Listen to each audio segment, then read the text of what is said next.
Hello everybody, welcome back to the channel. People, what is happening? What is going on at Liverpool Football Club? Honestly, Marc, he's going to Manchester City.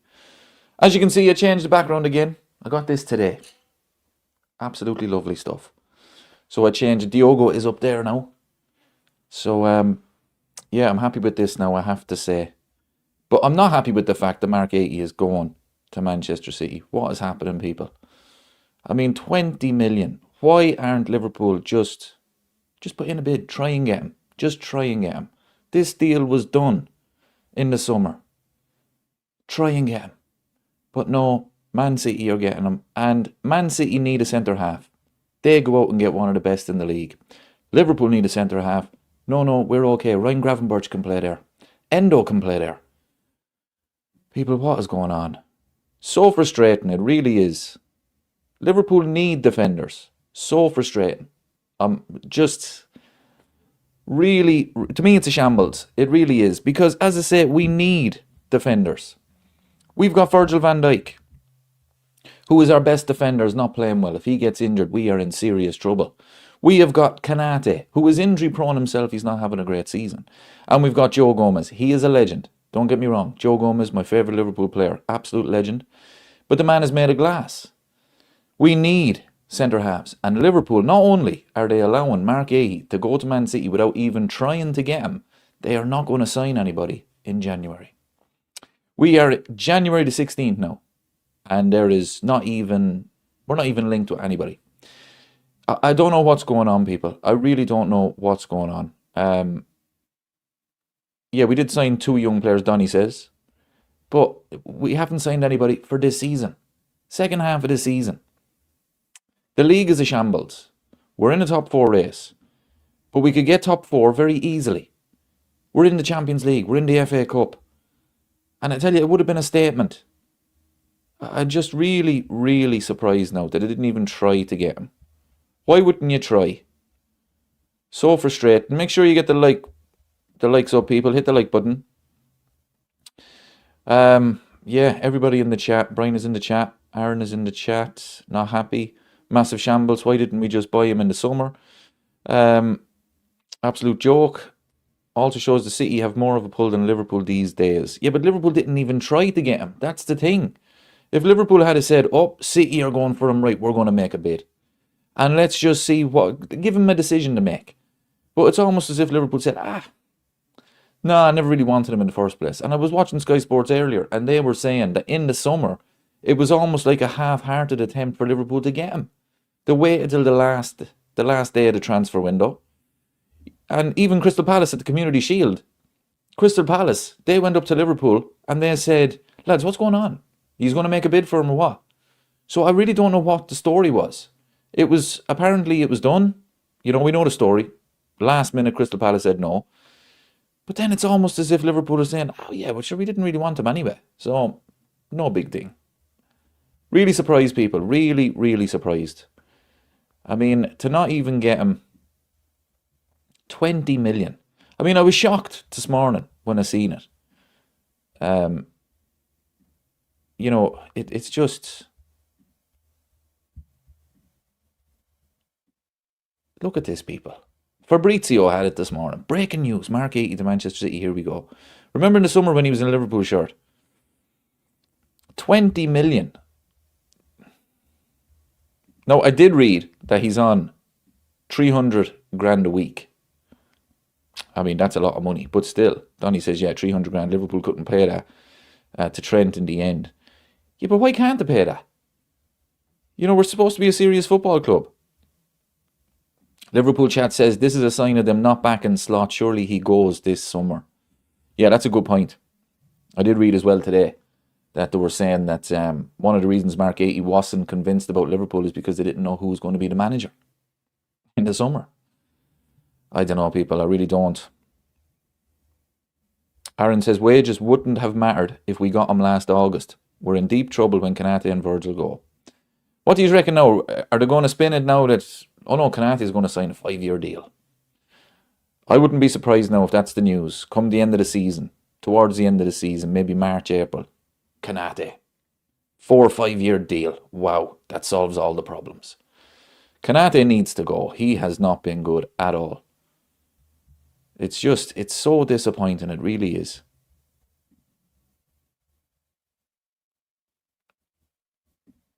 Richard Hughes thought he was making smart moves in leaving the deal until late. Now we know that was supreme folly. I mean, I was reading it today, or I seen it on Sky Sports. It was half-hearted. You know, leaving it till the end is fair enough, as long as you get it over the line. I don't know. I really don't know now, people. I mean, what do you think about tomorrow? What do you think about the Burnley game? I mean, it's going to be a struggle. It's going to be a struggle, another struggle. I mean, the way that we play football is not good. Liverpool should win. It's that simple. They have to win. What an opportunity. What is the fixtures actually tomorrow? I know United are playing Man City. That'll be a good game, actually. You know, you wouldn't know what Man United turns up in that one. Let me check these fixtures here. Let me get it up for you.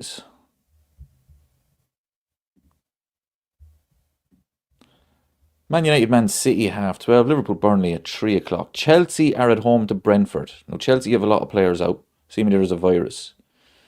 You know, that's about it. So, Chelsea, Brentford, you never know what could happen in that game. Man United, you'd imagine a drop points. Liverpool, they have to get 3 points. They just have to get 3 points in this game. Let's have a look at the table. I mean, we're only 2 points ahead of Brentford. How bad is this league? I forgot about Newcastle. Newcastle up there. Go back to the fixtures. Who are Newcastle playing? Newcastle Pet are playing Sunday. There's 3 points for them. Away to Wolves. We have to make sure we get the win. Simple as.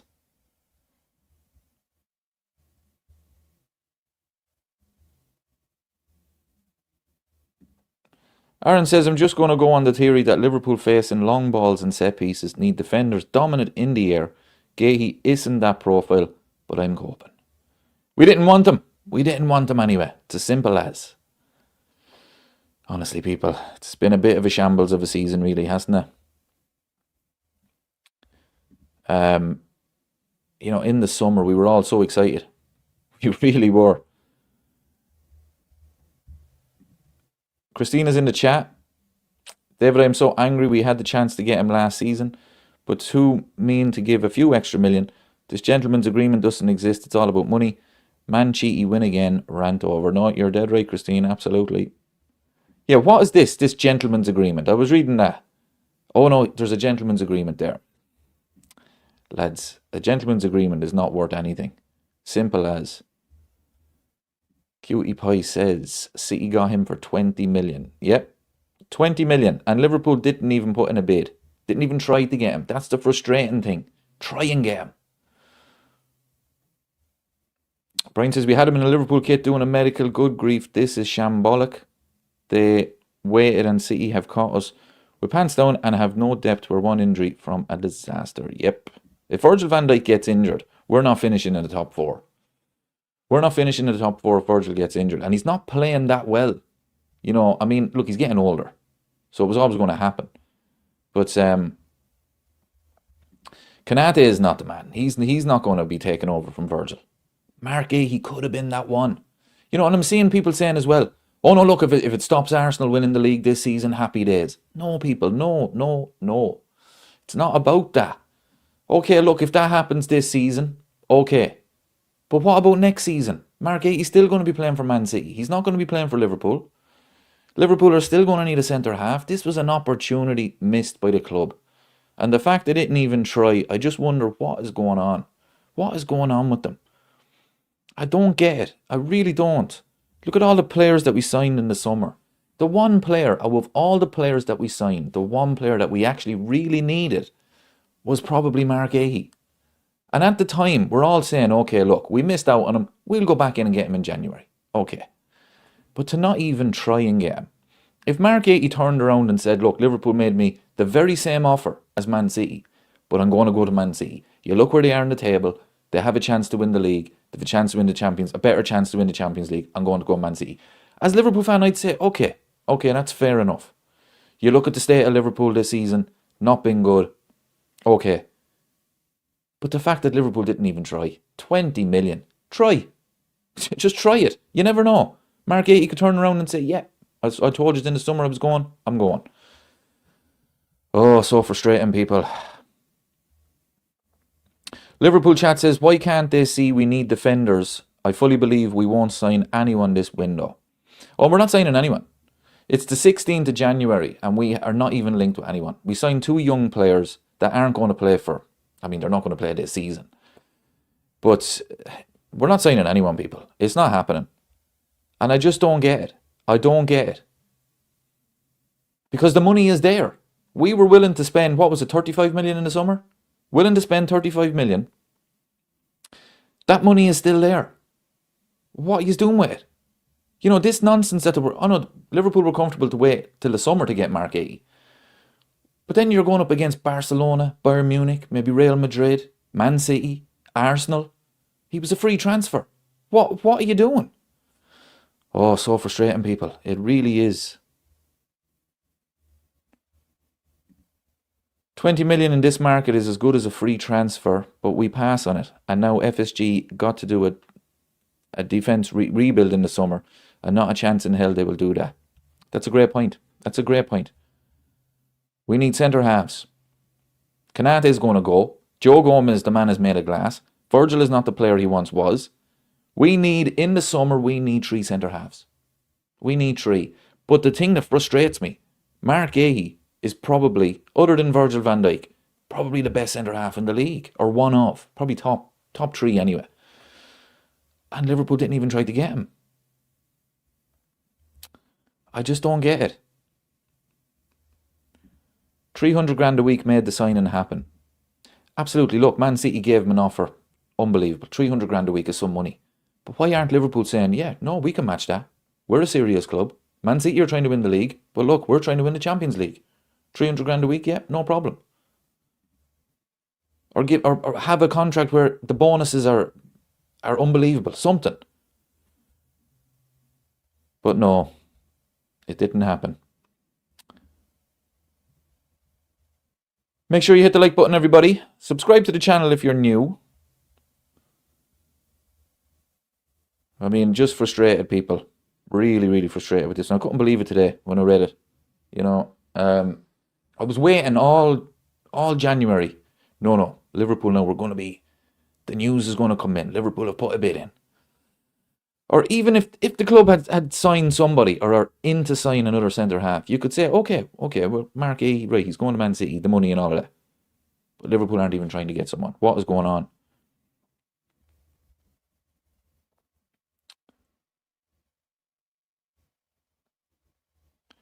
Brian says, Glasner is a snake. We had him until he threatened to leave. Yeah, 100%. And what's happening now? Glasner is leaving.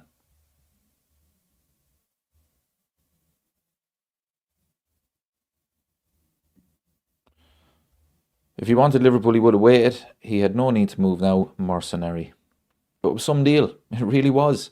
But why didn't Liverpool just, right, match it? And let's give him a decision here. Let's give him a decision. Okay, you want Man City? Okay, that's fine. But we're going to give you the exact same contract. Now make up your mind. They didn't even try. Very frustrating, people. Charlie is angry. 100% agree with you. I really do, because I think this is going to come back to bite us. I really do, people. I think this is not good. This is not good for the second half of the season, that we're not bringing in players. And I know people would say that's mad because of the players that we brought in the summer. But we sold a lot of players in the summer. And you look at that squad, we need a centre-half. We need a holding midfielder. We need pace in the wide areas. We didn't get Semenyo. We didn't even try to get Semenyo. We didn't even try to get Marc Guehi. What is the plan for this window when you look at the state of the squad? And you look at the fact, okay, we're struggling, but we're still in the FA Cup and the Champions League. Are you making signings to try and say, okay, look, let's go for the Champions League, let's go for the FA Cup? But I mean, we struggled against Barnsley. We're playing Brighton. Brighton are a very good side. We're playing Burnley tomorrow. That is going to be a struggle. We know it's going to be a struggle. They have to win that game. No excuses.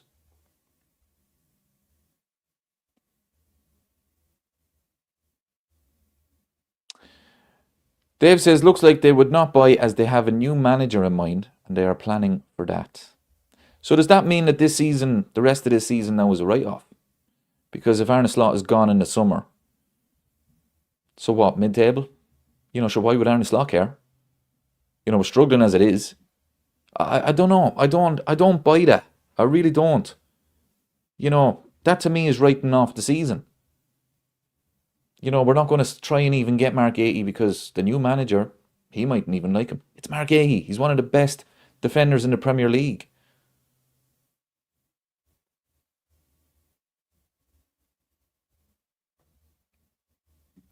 Charlie says, so we have a 34-year-old Virgil, Kanate who wants to go, Joe who keeps getting injured, and young Leone, but we didn't get Guehi. This summer now is a rebuild of the defenders. Last summer, it was a rebuild of the forward line. That didn't go too well, did it?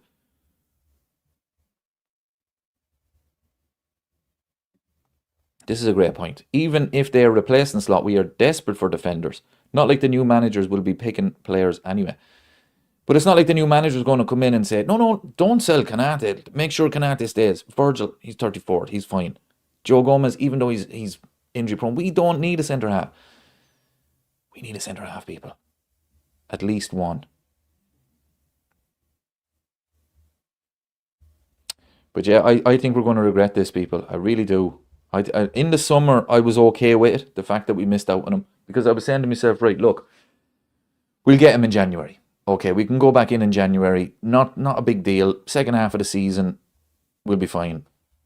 And I just don't get it from the club. I don't get it. To me, it's worrying. It is a bit of a shambles for me. Because I don't know why you were even trying to sign him. And then all of a sudden, okay, we don't want him. And we don't even need another centre-half. What was the plan? I don't know. I just don't get it.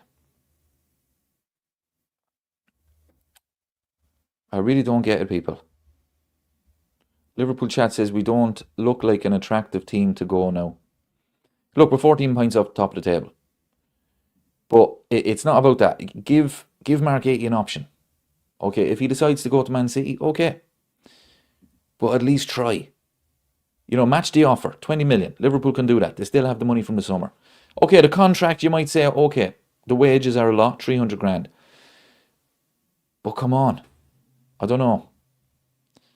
I really don't know.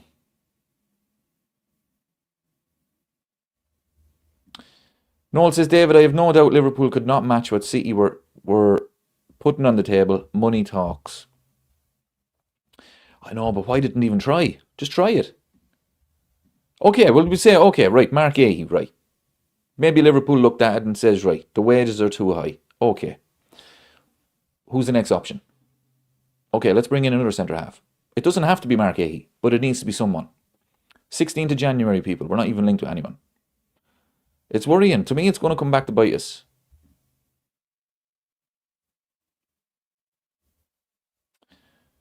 He's gone for 300 grand per week, which we would never pay. But why not? Why wouldn't we pay it? He could have made all the difference. This is the problem. Look, as you know, Pep Guardiola is a checkbook manager. I've said it so many times. Man City, with all the charges hanging over them, they're still able to go out and spend. How much have they spent this summer? This January? What is it now? 20 million Marc Guehi. Who else to bring in? Semenyo was about 60. So it's about 80 million. But it's like they're trying to win a league title. I just, it's so frustrating.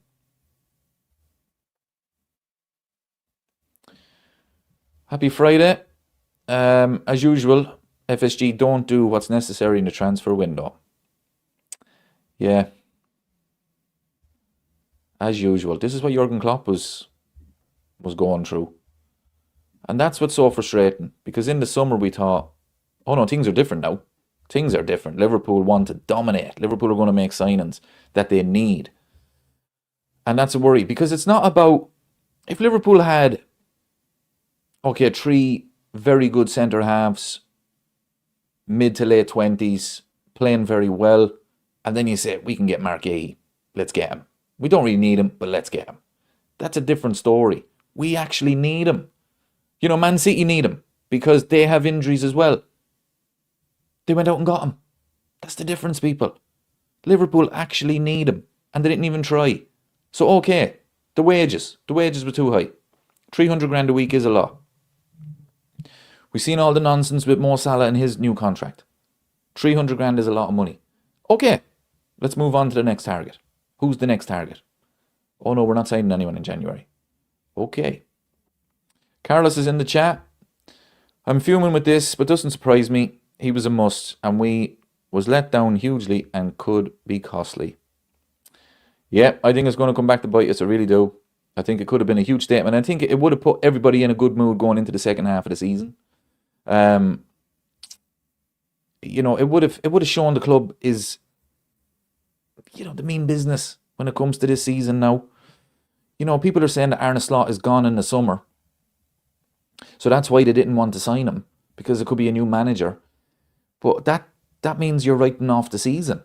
Because if that's the case, Arne Slot, these players are not going to play for him. Arne Slot won't be given 100% because he's gone. I just don't get it. I really don't.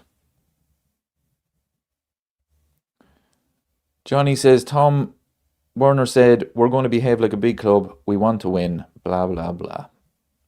Heard it all before. In the summer, they were. But then you look at it, people. The amount of players we sold. But this is the Liverpool way. You know the way Man United are obsessed with the Man United way.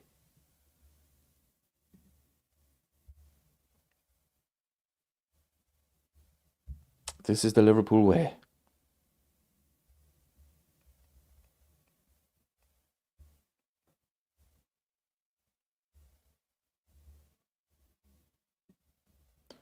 City have got 11 new players since that really bad season. What? City's bad season? Last season.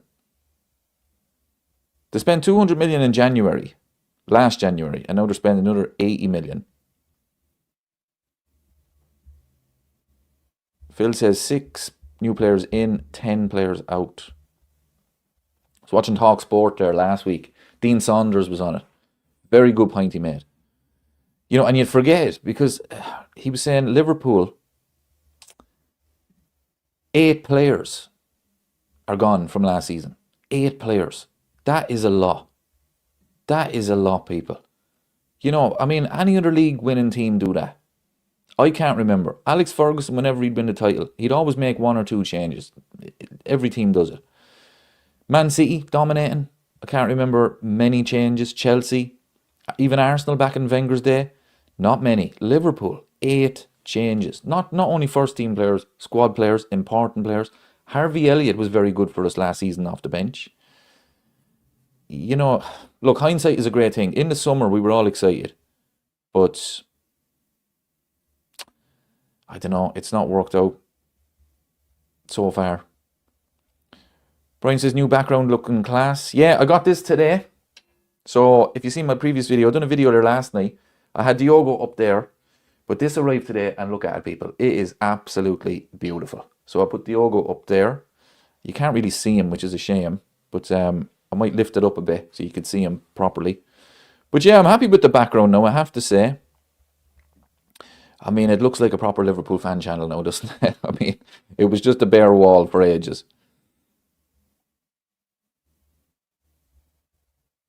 Thanks for that, Carlos. Yeah, it was a while, because you know when you buy things online and you're not 100% sure what way they're going to look. But I'm really happy with it now. I think this is absolutely beautiful stuff. It really is now. Absolute class.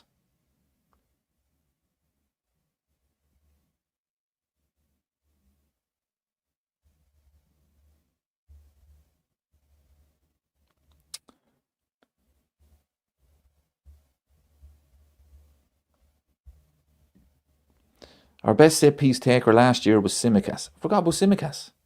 Tsimikas, another one gone. Look, these players weren't good enough. Harvey Elliott wasn't good enough to start. Tsimikas wasn't good enough to start.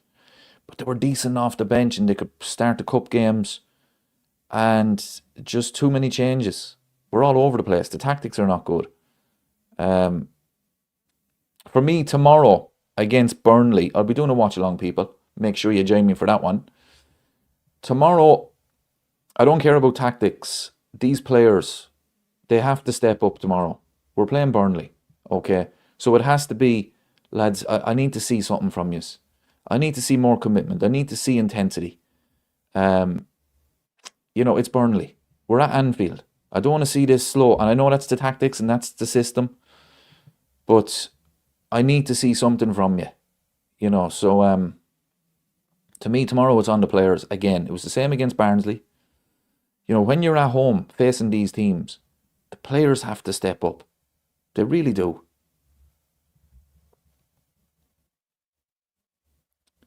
Christine says, imagine Vic on the live tomorrow. He'll be gloating his club. I'm surprised he's not in the chat tonight. I mean, give it time. He might still arrive. I mean, that man will be on cloud nine. Especially the fact that we are disappointed that we didn't get him. But, yeah, it's a bit of crack with Vic, to be fair to him.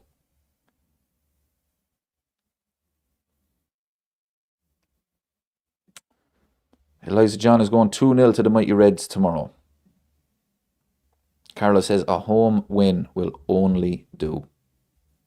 Yeah, have to win tomorrow, people. No excuses.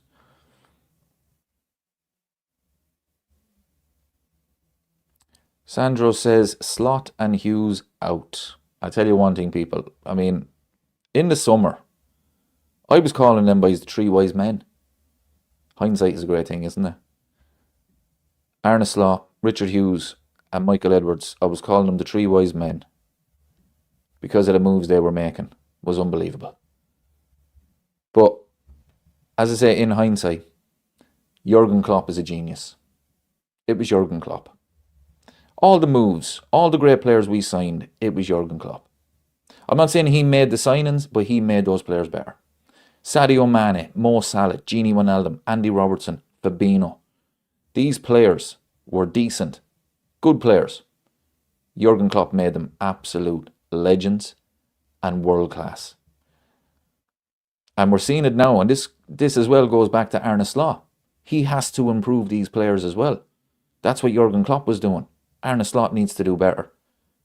The players as well, of course, but it's been such a disappointing season. And I do think, I keep saying it, I think this Marc Guehi thing is going to come back to bite us. I really do.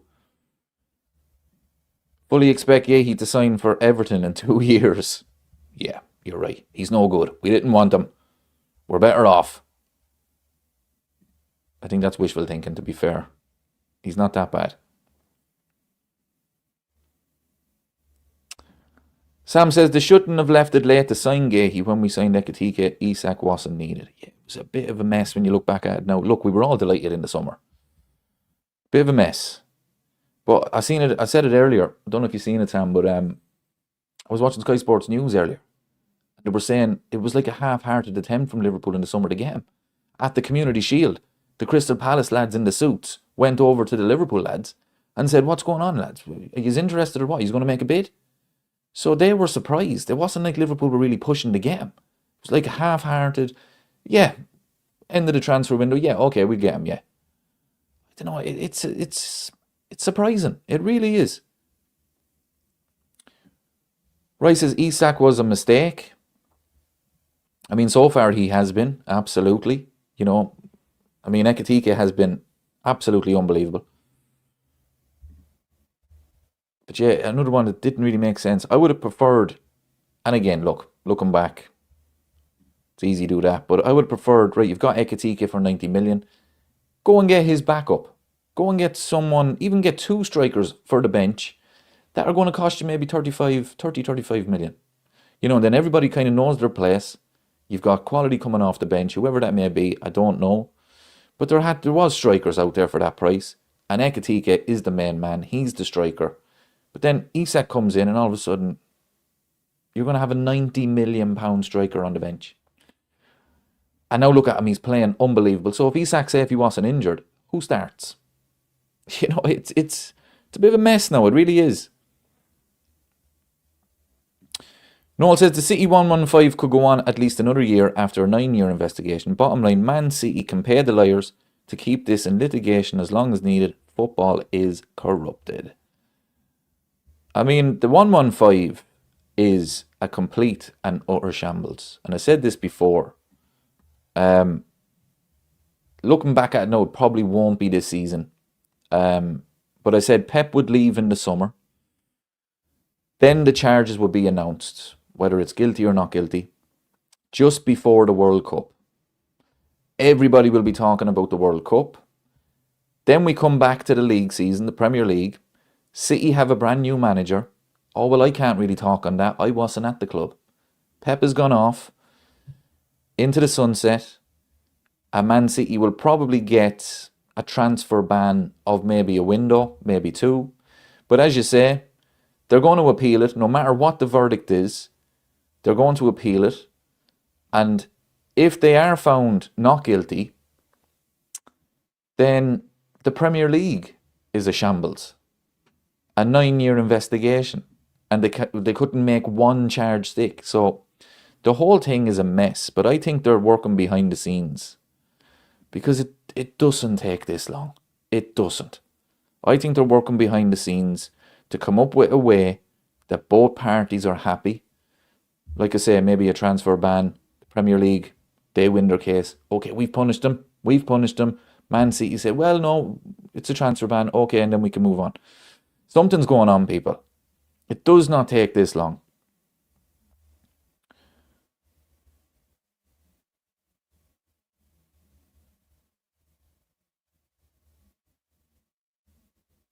Carla says he'd rather City win the title over Arsenal. Yeah, I'm the same. I mean, you can't have Arteta winning the league. Brian says, how can City keep paying insane wages? Haaland, Marmouche on nearly 300 grand. Haaland on 500 grand, Marmouche on 300 grand. How can this happen? I mean, it's obvious, people. Look, it's what Man City do. It's what they've always done.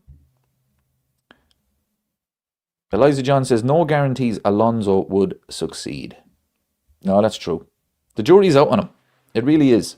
I mean, I'm in two minds about him. Not because of what happened at Real Madrid. Look, Real Madrid for me are shambles. You have to win every game 10-0.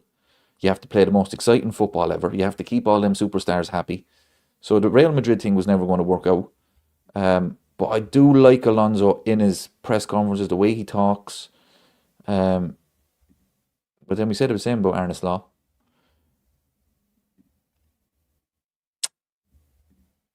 But yeah, I don't know. Do you think it's going to force Liverpool's hand up, the fact that he's available? I mean, I'd be very interested to know what you think about that. Because if Liverpool say, right, we're getting rid of Arne Slot in the summer, but we're going to give him till the summer, the likes of Xabi Alonso, he could be at somewhere else. Luis Enrique might have signed a new contract. Who else is available? So does it force their hand? I don't know. It might do. It might do. I don't know. Let me know. What do you think? Do you think they'll make a change before the end of the season? Or do you think Arne Slot, this is it until at least the summer? What do you think? Carla says, I think Slot's job is based on each and every game now going forward. Yeah. I mean, if he loses tomorrow, which I definitely don't want to happen, people, Liverpool have to win that game. Just get the 3 points tomorrow. If they lose tomorrow, I think he loses all the fan base. You can't lose at home to Burnley. Especially after we lost 3-0 to Nottingham Forest earlier in the season. You know, we lost 4-1 to PSV. You know, some really bad results away from home as well. But you cannot lose at home to Burnley. And I think he could end up losing the entire fan base if that happens.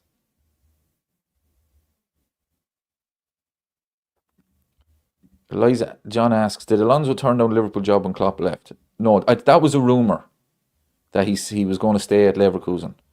But no, he was never offered it. It was Arne Slot. And we all thought it was a genius move because he won the league in his first season. But this season has not worked out so far. But he is going to win the Champions League. I'm going to stick to that prediction, people. I should be on AFTV. But I'm going to be deluded. And I'm going to say we're going to win the Champions League. Carla says, I think a loss tomorrow and Alonso being free will be the catalyst. Yeah, I think it could force the club to do something here. They might look at it. If you wait, Alonso mightn't be available. There might be no one available. You know, you look at Man United, for example. Man United got an interim manager because who are they going to get? Now, Glasner came out today and said he's leaving in the summer. So they might be looking at that and thinking, okay, that's the man. We'll get him in the summer. But who are Liverpool going to get if they wait till the summer? There might be no one out there. Liverpool chat says, losing right after this Guehi news, Alonso news will ruin Slot. Oh, he'll lose the fans tomorrow, people. You know, there's a lot of fans like myself. I'm still kind of hoping that he gets it right, that he can change it around. As I say, probably a bit of delusion there. But because he won the league, I do still want him to get it right. I mean, he's not doing his best to prove me wrong now. Let's be honest, because I don't think it's going to. But I still want him to get it right. But if he loses tomorrow, you cannot lose at home to Burnley. You just can't, people. You really can't. We almost lost at home to Leeds. Was it before Christmas? Just after Christmas? No, New Year's Day, wasn't it? I mean, Leeds had the ball in the back of the net. It was offside. But you cannot lose to these teams. Wolves. We won the game 2-1. Wolves had chances to get a draw in that game. You cannot drop points to these teams. Like, are Burnley obviously in the bottom three. But are they...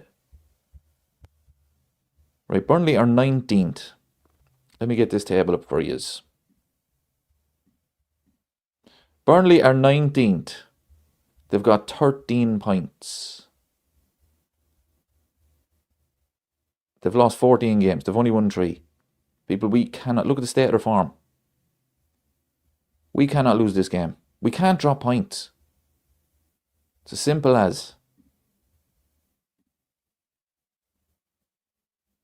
Phil says losing tomorrow is unthinkable. Yeah. If he loses tomorrow, I don't think there's a way back for him. I really don't. Eliza John is confident. I like it. We will beat Burnley, no doubt in my mind. I'm going to go 3-0 to Liverpool.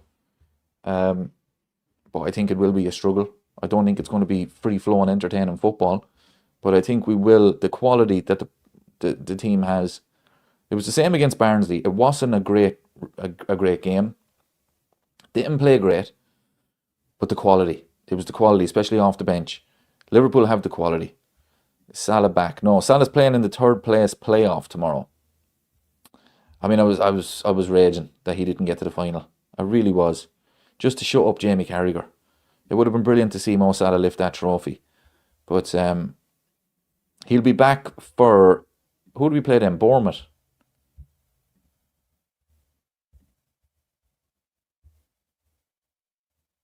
Well, we play Marseille in the Champions League. That's away.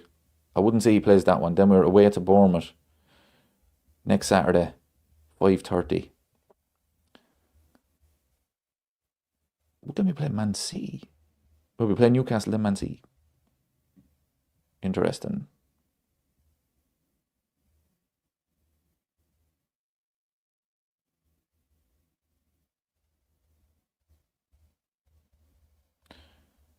Anfield Girl 71 says, David, you have me believing we will win the Champions League. Don't be a negative Nelly now. Can go to Anfield agenda for that. We will beat Burnley 3-0. That's my prediction. 3-0. That's my prediction, 3-0. Look, we're going to win the Champions League. I made a video the day after last season's Champions League final when PSG won 5-0. I said Liverpool are winning it next season. Now, that was before all the changes in the summer. But I'm going to stick with the prediction. We haven't... I was going to say we haven't been bad, and then I remember the PSV result. I was going to say we haven't been bad in the Champions League. It's been hit and miss in the Champions League. But over 2 legs at Anfield, people, I'm telling you. Liverpool chat says we can't handle low blocks. No, I'm worried about tomorrow for that reason. But no, we'll win. We'll win tomorrow, 3-0. And yeah, we just have to, hopefully, Man United drop points. I mean, hopefully they drop points. Come on. Man City have anything about them, they'll beat Man United tomorrow. And then we can open up a bit of a gap between us and them. Because for me, it is unthinkable that Man United finish above us when they don't even have a manager. We can't allow that to happen. Liverpool chat is going 2-1. I take it. It's a win. Noel says, Roy Keane is the gift that keeps on giving. Ferguson smells like an old fart. Michael Carrick's wife has a big mouth. Gary Neville is a busybody. Honestly, yeah. I was watching what's it called? Stick to Football yesterday. He's good now, to be fair to him. By the way, a very nice background. Yeah, delighted with it now. Really am. The Diogo Jota picture you can't really see, so I might lift that up a bit. But yeah, as far as this, I'm absolutely delighted with that. Absolutely delighted with it. And this as well. That sign as well, I think it's lovely. So yeah, but we have to see Diogo, so I might lift that up a bit. And then that should be it. I actually ordered a framed Diogo Jota picture. And that is supposed to be arriving, I think, Monday. So we'll see what way that one works out. But I'm happy with this one now. But yeah, I'm delighted with it.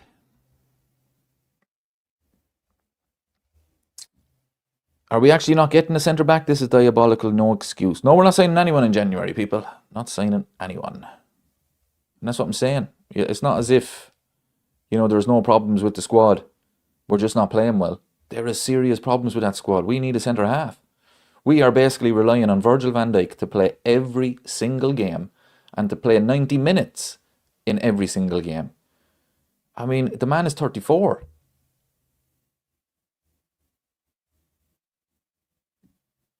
Man United always turn up in big games. Versus less teams they struggle, but versus big teams they have found a temporary formula.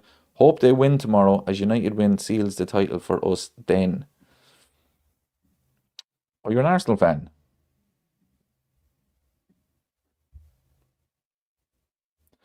Oh, Arsenal are going to win the league anyway. I mean, I hope City do. But Arsenal will win it. But I just hope that City beat United tomorrow.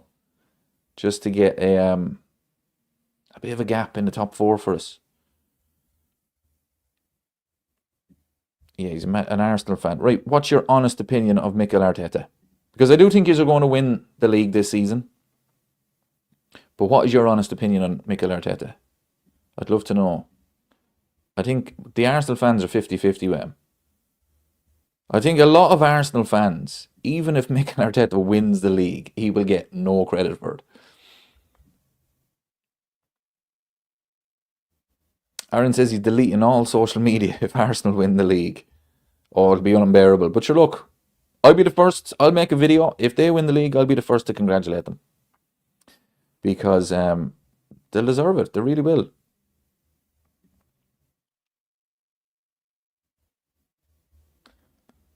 Turbo Minty Fresh says City will win it. Eliza John says City have a great chance.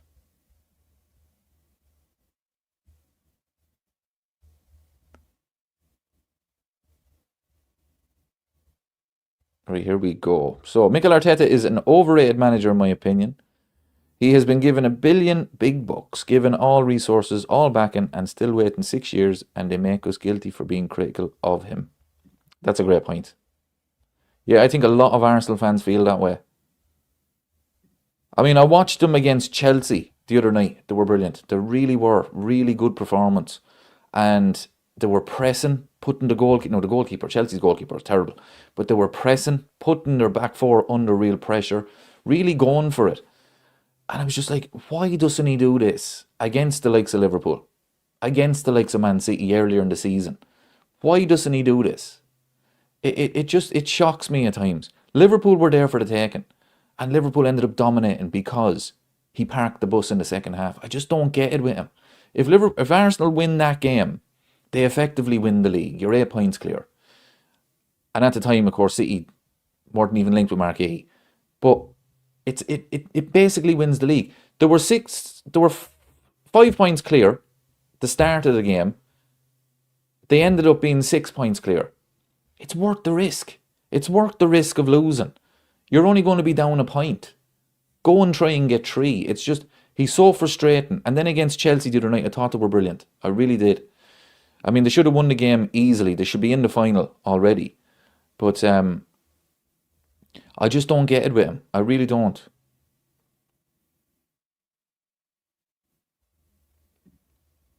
I would believe in Arteta when he wins the title and then defends that title. Arteta doesn't go for the kill. He is a safety first manager. We should have had 6 out of 6 versus Liverpool and we end up with 1. Yeah, 100%. 100%. I just don't get it with him. I really don't.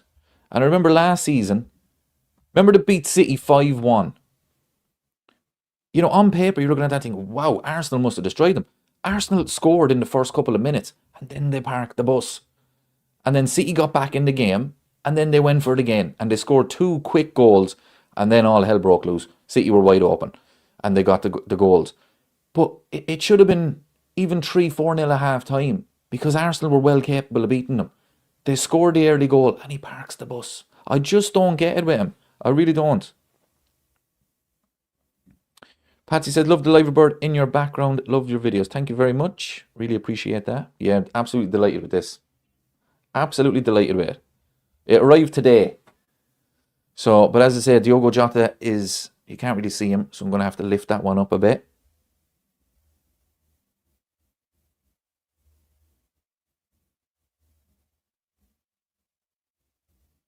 Eliza John has the very same This Is Anfield picture. Yeah, I think it's class now. No, I like it now. I'm delighted with it. Really am. Looking very good, I have to say. Took me long enough anyway, but sure, we got there.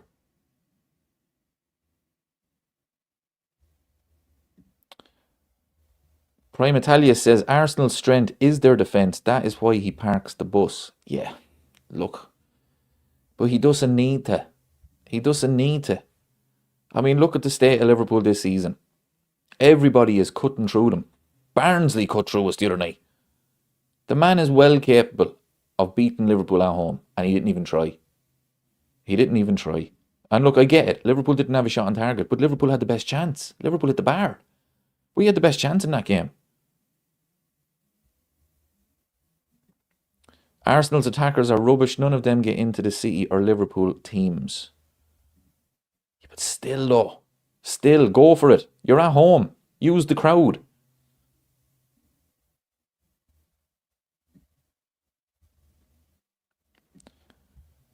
And you see how Arteta backs his certain favourite players, Odegaard, Saka, Havertz and Jesus. He has taken it to his ego that he wants to recycle the same players to win. Eze, Wanyeri and Skelly wasted. What has happened to Eze? He scored a hat-trick against Spurs and I haven't seen him since.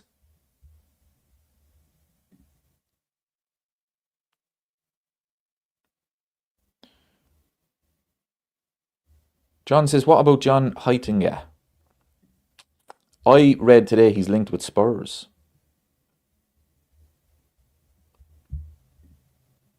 I don't know, people. I don't know about him.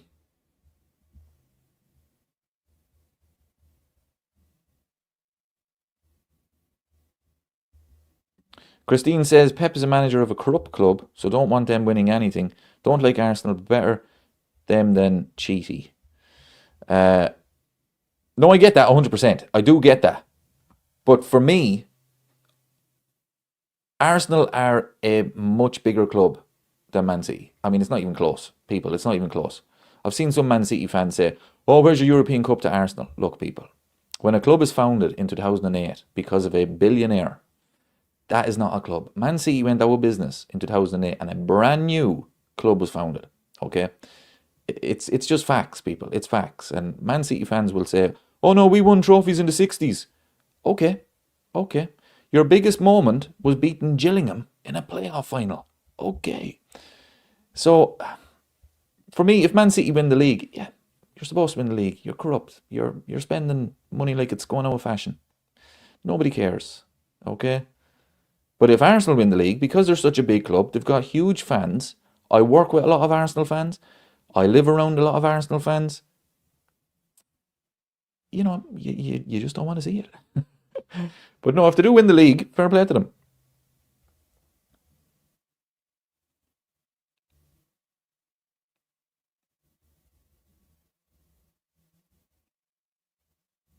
Eliza John says, the Arsenal fans where I live are unbearable. No City fans where I live. That's the thing. That's the thing. I work in a place with there's about 150 people in it. I think there's one Man City fan.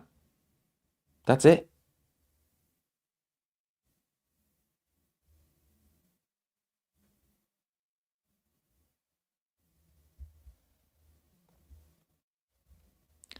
But no, if Arsenal do win it, fair play to them. I'll be the first to congratulate them. I really will. But oh yeah, I think City. I think like City won the treble. I'm not exaggerating, people. When Man United won the treble, I was 14. It was everywhere, people. It was everywhere. I mean, we could not escape it for months, probably for years. When Man City won the treble, it was gone the day after. I've never seen any highlights. I've never seen anything. They've got a Netflix documentary. I don't think anybody watched it. That's the difference, people. That's the difference. Look, for Man City fans, go and enjoy it. You know, fair play to you. But I just don't respect them. That's the thing. So if Man City win the league, I don't have to hear about it. I've always said this as well. If you're in a title race with Man City, obviously you don't want Man City to win it. But think about this, people. If Man United are in a title race with Man City, I want Man City to win it. If Everton, don't laugh, if Everton were in a title race with Man City, I want Man City to win it. Arsenal the same. I want Man City to win it. Chelsea, I want Man City to win it. That's the way I am with it. If you're involved with it in a title race with Man City, of course you're going to be devastated. We were devastated. But that wasn't so much because it was Man City beating us. It was because Liverpool didn't win it. Do you know what I mean? That's just my opinion. That's just my opinion. But I can cope with it a lot better when Man City win the league. I really can. I mean, they won 4 in a row. Okay, fair play. Again, moved on the next day. They won the treble. Yeah, moved on the next day. Didn't have to hear about it. It's different when huge clubs win trophies, people. Different.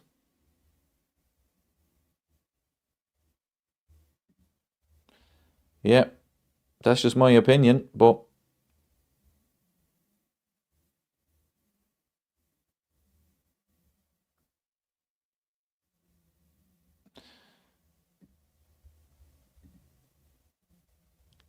and I remember a few years ago when Liverpool played Man City in, was it 2022, when we were going for the title. And there was a bit of, it wasn't the time that Liverpool fans threw the stones at the bus or anything. I think there was graffiti written at Anfield, something like that. And the media, it was on Talk Sport, it was on Sky Sports, the media tried to make it out to be this big rival. Oh, this is the rivalry. This is it. This is replacing Man United versus Arsenal back in Alex Ferguson Wenger days. And I was listening to it, I was thinking, lads, it's not. It's not even close. The only reason that you think that there's a rivalry is because we're going for the title. If Liverpool weren't going for the title, like this season, I couldn't care less if Man City win it. Whereas if it was Man United, I'd be devastated. So they were trying their best to start something, if you like, to build it up to be something that it wasn't. And it never was. There was never hatred there. There wasn't. Both teams were going for the same trophies. There was always going to be a bit of tension and everything. a bit of rivalry. But now you look at it. Man City last season, I guarantee you they would prefer Liverpool to win it than Arsenal. Or I guarantee you, if it was Liverpool versus Man United, they'd prefer Liverpool to win it over Man United. The rivalry wasn't there. It was just the fact that both teams were going for the same trophies. I just don't get it. But Vic is in the chat. Welcome, Vic. You're a happy man. Us Liverpool supporters are not happy tonight. Fair play to you. 20 million, a steal. Marc Guehi. It could make all the difference to you. But as I say, I hope you win the league over Arsenal.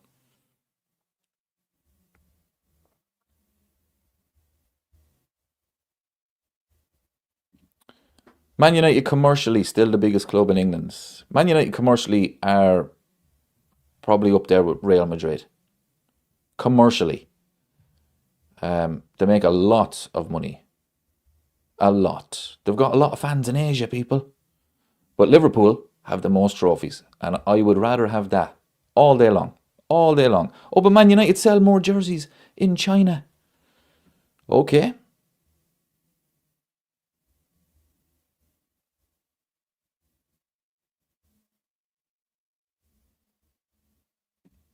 Vic says, why didn't you sign wingers and or defenders instead of spending 250 million on Isak and Wirtz? You didn't desperately need either of them. It was 230 million, Vic. Come on now. No, I mean, your guess is as good as mine. It really is. It's not worked out so far. But we did need the strikers. We did. We needed 2 strikers. But yeah, it is a lot of money. A lot of money. But we definitely needed defenders. But no, look, the signings Liverpool made in the summer, I've said this before, they were needed. They were needed. The price was just crazy. But they were needed. We needed 2 new fullbacks. We got them. We needed 2 new strikers. We got them. The Wirtz one, I mean, it was a difference of position. Number 10, we didn't really have a number 10. But the players we brought in, we did need them. It's just the price was just crazy money. Absolute crazy money. But no, we did need them. But a lot of change in the summer. But we didn't address the issues at the centre-back position. We thought we did. We brought in Leone and we thought we were getting Marc Guehi. And it just didn't happen. And now he's at Man City, where he's going to probably finish second.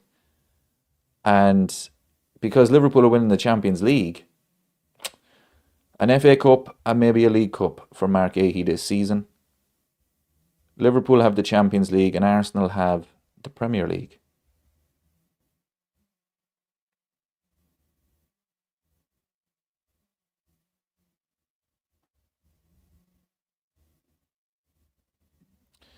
Prime Italia says, Man United are the biggest club in the world. Real Madrid is the biggest. Okay, that's a contradiction there. Man United are commercially for making money. Yeah, they can have that tag. No problem at all. I would rather have the trophies. Liverpool have more trophies than Man United. I'd rather have that.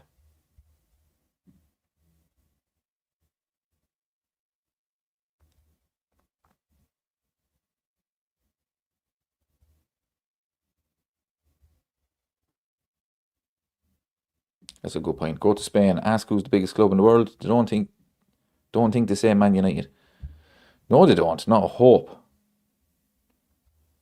Not a hope.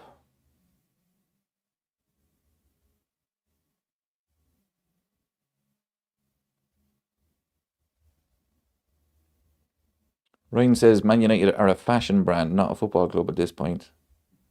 Oh yeah, let them sell the jerseys. No problem at all. They've more fans in China. I'd rather have the trophies, people. Much rather have the trophies.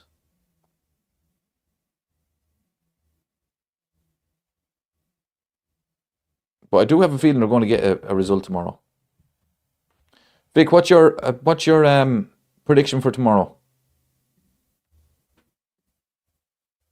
I have a feeling United are going to get something. I hope I'm wrong. I hope Man City win 3-4-0. But I don't know, I have a sneaky feeling that they're going to get something. I mean, does Marc Guehi play it tomorrow? Is it done? Like, is it officially done? No, he probably wouldn't play it tomorrow, sure.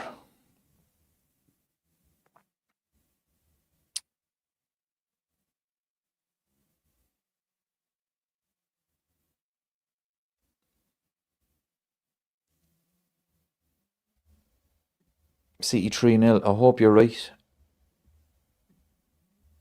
Vic is going 3-1, but it might be a draw if United are extremely lucky. No chance we lose.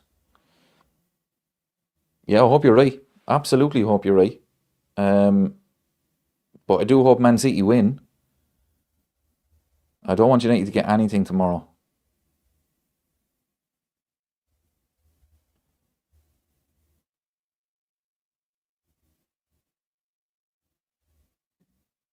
Aaron says Guehi got found out by Macclesfield. Don't forget that result. It's the plastic pitch. He seemingly said before the game, just before kickoff, when the two captains were talking before the game, he said he didn't fancy the pitch. Wow.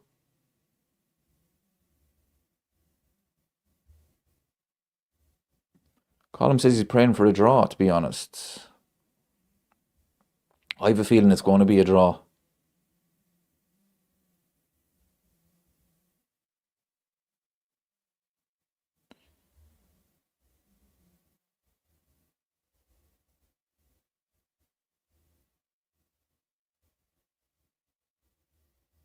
I really do. I think United are going to get some. They're going to scam a result. Who's Newcastle playing tomorrow? Because we have to keep an eye on Newcastle now.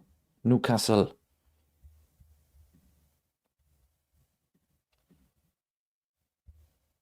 Newcastle are playing. Did I already check this? No. Oh, I did. Yeah, they're away to Wolves. So we have to keep an eye on them. Wolves, yeah.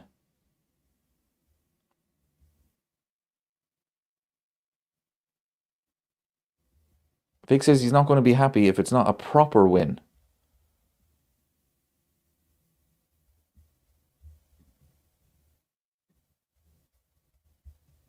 Oh, I hope it's at least 5-0.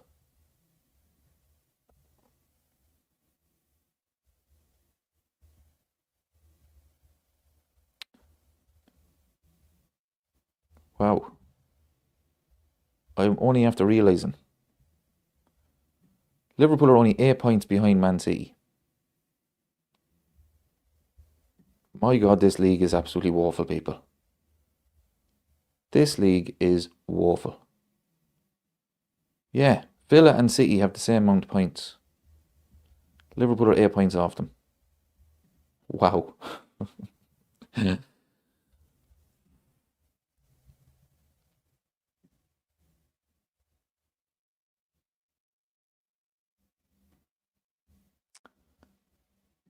Liverpool Anfield Videos asks, how close are you to making it as a full-time YouTuber? Is it hard to get there? Wow. Oh, I am a million miles off. I've got over 7,000 subscribers, so I am making money on it, but nowhere near enough to be able to quit the job. I would love to be a full-time YouTuber, I really would, but no, nowhere near it. At the moment, I'm making roughly, on average, I'd say about maybe 150 a month. You'd have to be making that nearly a day, so, oh yeah, I'm a million miles off it, I really am. But look, I mean, everybody had to start somewhere, so it's going really well. That's the goal, that's the target, to get there someday. But, no, I'm delighted with the way it's going, and I do enjoy it. It's, I mean, obviously, look, it is about this being a full-time job someday, but I really do enjoy it. I love the live chats. We have a bit of crack in it. I love the watch-alongs. But yeah, I'm a million miles off of people, I really am. But no, we have to start somewhere. And I tell you, if anybody out there wants to start their own channel, do it. I was watching a lot of channels and I was thinking, look, I could do that. I could do that. They don't know football any better than me. They've never played the game. So I said I'd give it a go, and it really is going well. So thank you all so much. I really do appreciate it.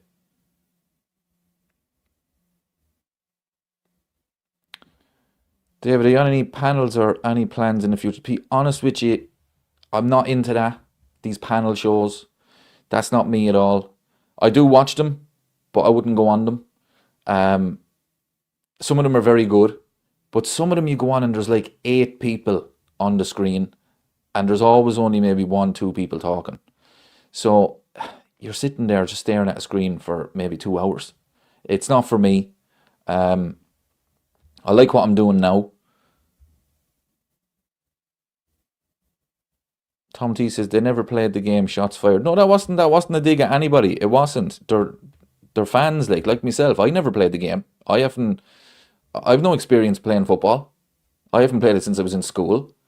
But I love football. I love talking about football. And I just said I give it a go, you know, because like I say, nobody is an expert. I'm just here giving my opinion. Um, and that's what it's about, people. It's just about opinions at the end of the day.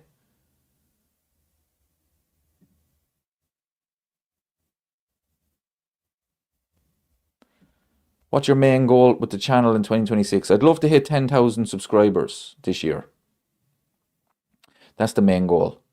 3,000 subscribers in a year. I think it's doable, but we'll see. But that's the goal.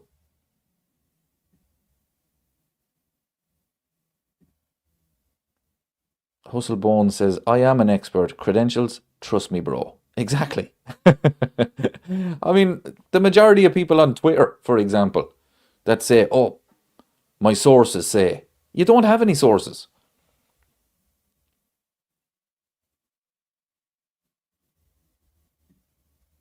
What have you found helps you gain the most subs, vids or lives? The videos for me. Um, but the live streams are brilliant for growing a community of Liverpool fans, getting to know people as well. I really do enjoy the lives. We have a bit of crack in here. But to get subscribers, it's the videos. But I always do the watch alongs and the lives because I do really enjoy doing them now, I have to say.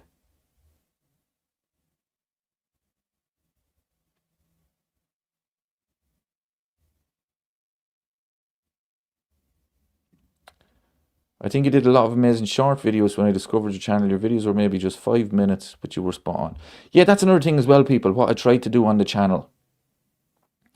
I tried to just... Now, if you have a video that's over 8 minutes, you get more money.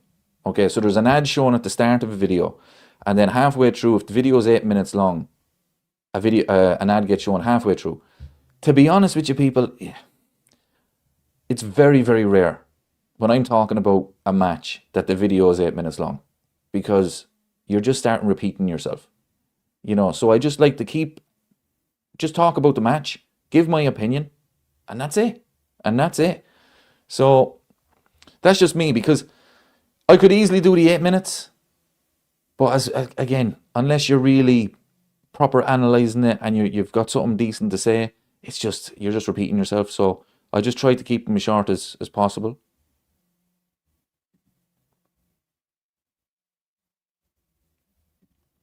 As a viewer, I really enjoy live streams. It gives me a chance of interaction. Yeah, I enjoy them as well. I really do. So I'll definitely keep doing them. I think I have kind of slowed down on the videos. I used to do a video maybe 3-4 times a week. Reaction videos. I love doing reaction videos. But the live streams are a lot better.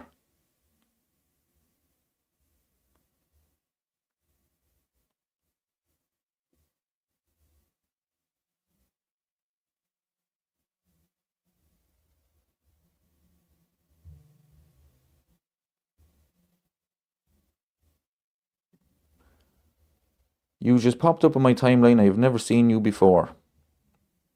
Welcome. You're more than welcome. Make sure you subscribe to the channel. Really appreciate it.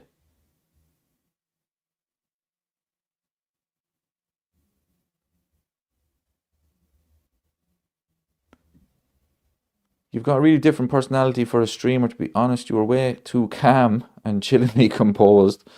It's not like your energy being invested, but wisdom instead. Hope you get 100k by 2026, and thank you very much for that.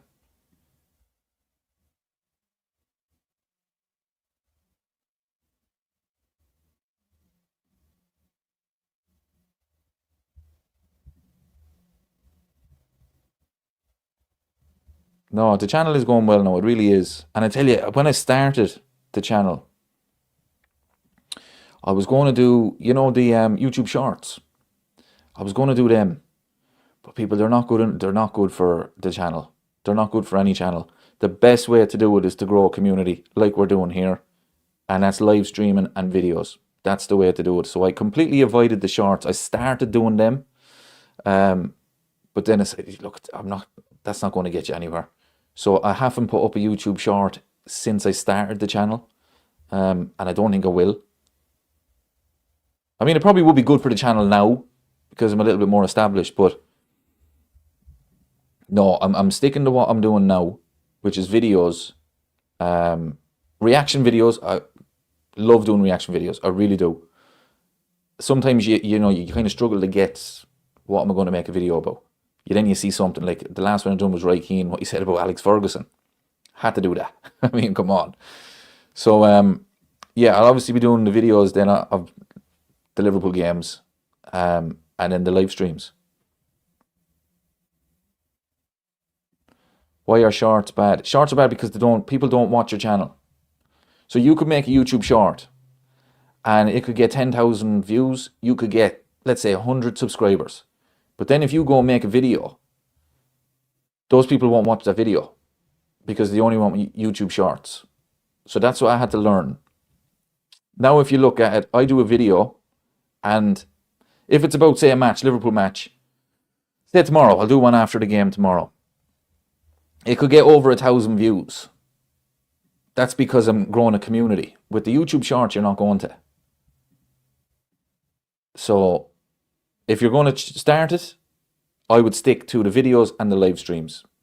You could put up a YouTube short, just don't build your channel on that, if that makes sense. So like I could do, I'm not going to, but I could take a clip from this live stream and put it up as a YouTube short. But I'm not doing it to kind of grow the channel. It's just kind of get yourself out there. But as far as your channel is concerned, stick to the videos, stick to the live streams. That to me is the best way to do it. I mean, I've seen YouTubers with a lot more subscribers than me. They do not get views on their videos. They do not get views. It's actually shocking. And they've got nearly 10,000 subscribers. A lot more subscribers than me, but they're not getting the views because they built their channel on YouTube Shorts. So their audience wants YouTube Shorts. They don't want they don't want long form videos. So that's why I built my channel on the videos and the lives. So that would be my advice to anybody.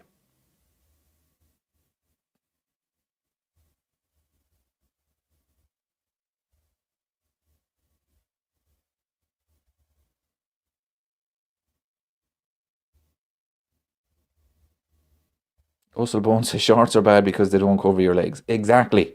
And we're in Ireland, people. It's freezing.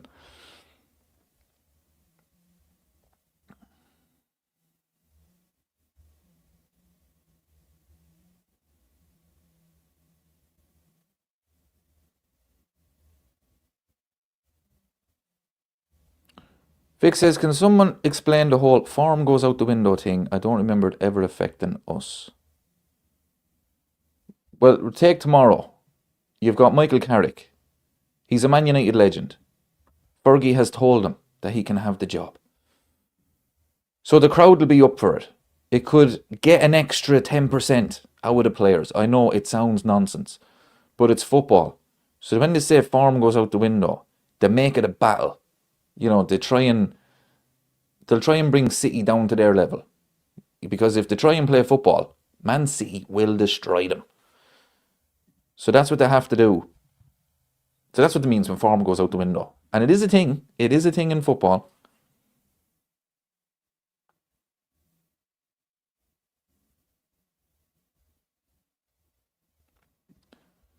I am doing YouTube shorts, but I'm making edits. I have had a good start so far. Started on Christmas. Look, if you enjoy doing the YouTube shorts, keep doing it. Absolutely. I'm not telling you if you don't, if you enjoy it and that's the way you want to go, absolutely. You can build your channel on that. But the best thing to do is to grow a community of Arsenal fans for yourself. And my advice would be videos and lives. That's just my opinion. But yeah, if you enjoy doing YouTube shorts, keep going. But I started my channel with them YouTube shorts. And honestly, they were, in my opinion, a waste of time. A waste of time because nobody's going to really interact. You're not going to get a lot of viewers on your videos and your lives. So the best thing to do is videos and live streams, in my opinion.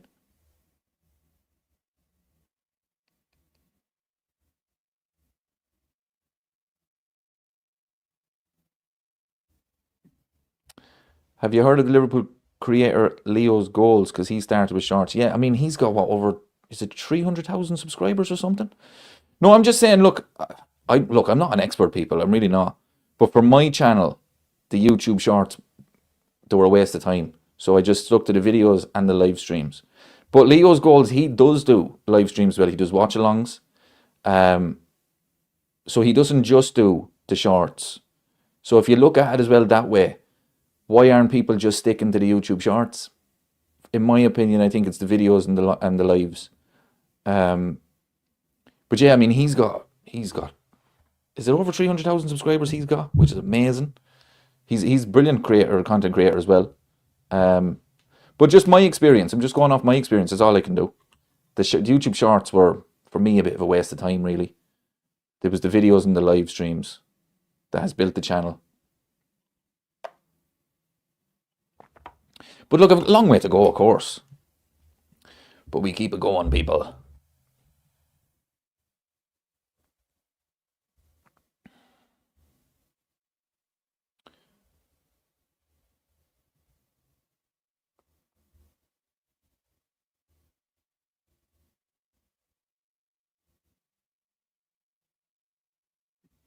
Okay, Hack says, most people avoid YouTube shorts. People just go to TikTok for that kind of content. Yeah, it's similar content, isn't it?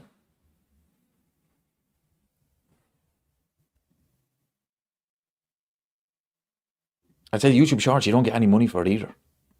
I think the way my videos work now is for every 1,000 view, I get about €2, €2 something, which is good, like it really is. But for the YouTube shorts, I think it's something like 5 cents or something for 1,000 views, something like that. It's or it could be 5 cents for 10,000 views or something. It's terrible, really. So for my experience, I wouldn't be building a channel on YouTube shorts. I wouldn't.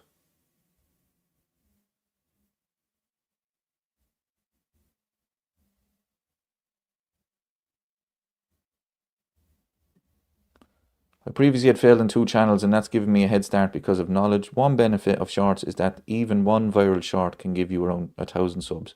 Yeah, look, you will get subscribers if you do YouTube shorts. You will. 100% you will.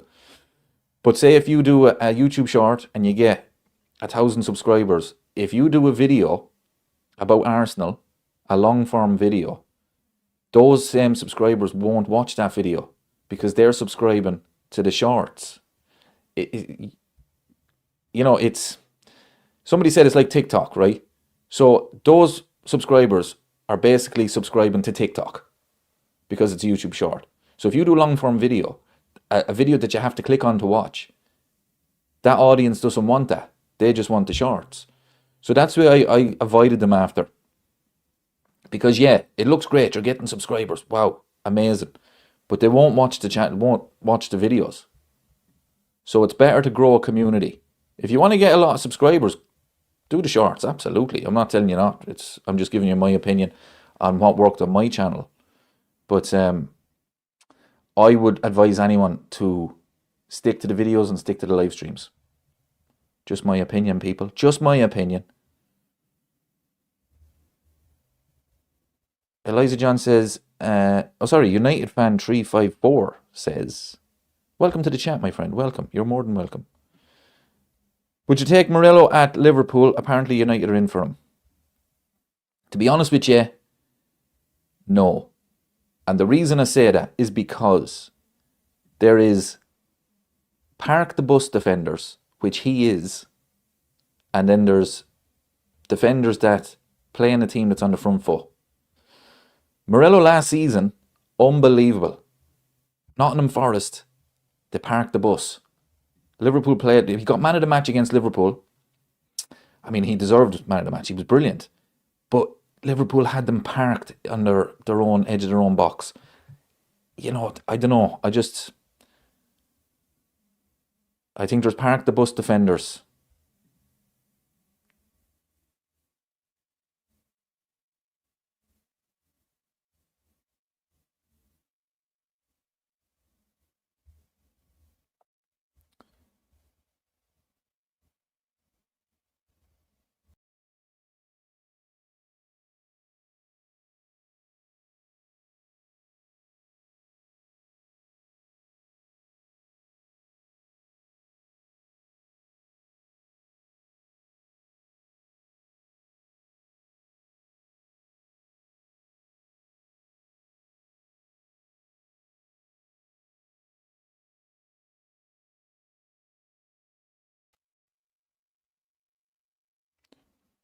David is back. I pressed the wrong button. See? I'm still not an expert, people. I'm still not an expert. I'm back. Still not an expert. I'm on StreamYard and I'm still kind of messing around with it. Yeah, I pressed the wrong button there, people. I'm not an expert, people. I'm not. But we're back. We're back again. Back again. Let's get the likes up, people. Make sure you hit the like button. We'll try and get 100 likes tonight.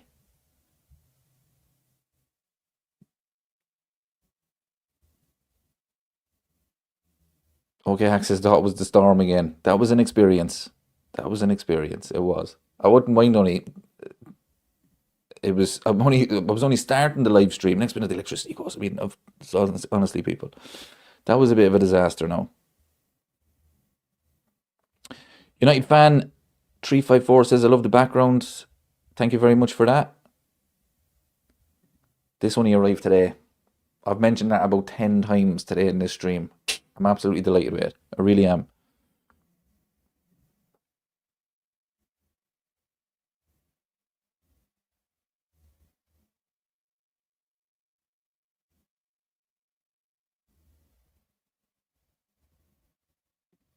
I can see Upamecano rumours resurfacing. Oh no, people.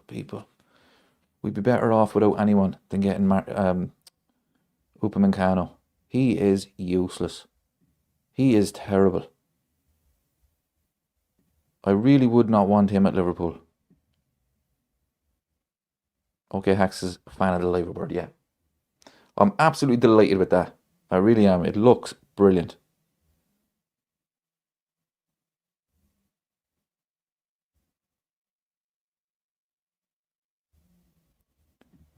Where did you get it from? I got it from a website.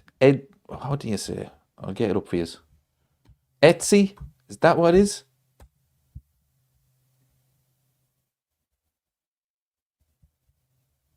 ETSY. Yeah. I don't know if I'm pronouncing that right, but that's where I got them. But I ordered something like that similar before. When did I order that? Was it last summer? Yeah, last summer. And it never arrived. And I got my money back. So I said before Christmas, right, look, I'll try it again. Maybe it was just one of them things. I'll try it again. And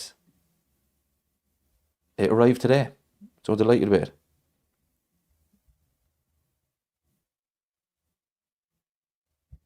What is it? A picture? No, it's made of steel. You have to screw it in. Some job by.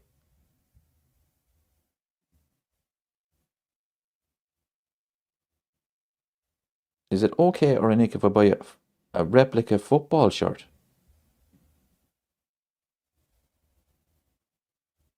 What do you mean? Of course, buy a replica football shirt.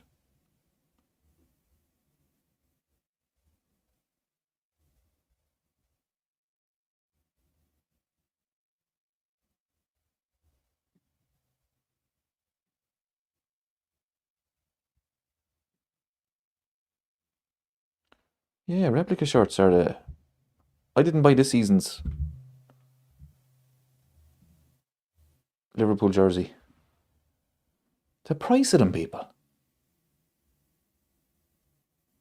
Oh, the fake ones. Oh, yeah, yeah, yeah. Oh, yeah, yeah. Absolutely. The price of the real ones. Honestly, people. A friend of mine has them. And you would not know the difference, people. You really wouldn't. I remember growing up, you get the replica ones. And, I mean, you'd know the difference from a mile away. But nowadays, you wouldn't. And the price of the real ones.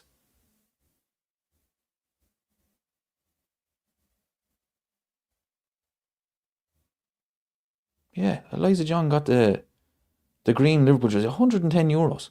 I went to go try and get the home one. Same price, lads. It was shocking.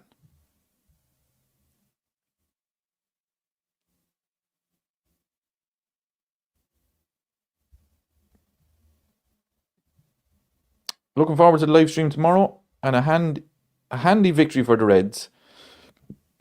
My blood pressure through the roof watching Liverpool lately. Yeah, it's been all season, people. All season. We struggle against Barnsley. The big worry I have tomorrow is Burnley are going to go there and just park the bus. They'll be happy with a 0-0 draw. They mightn't even try to counter-attack. They'll just basically say to Liverpool, there's the ball, try and break us down. Because you have struggled to do that all season long. David, are you slot in, slot out or slot in? At the moment, I'm still Arne Slot sorted out. Okay? Sorted out. If he loses tomorrow, I'm slot out. At the moment, I'm still please sorted out. Because he won the league last season, I'm still just hoping that he sorts it. I really am. We've got United fans, we've got Arsenal fans in the chat tonight, people. Honestly, you're more than welcome. Vic, of course, Man City fan. Fair play to you. Subscribe to the channel. You know, we have a bit of crack here, a bit of banter, but it's about football. We have a proper chat.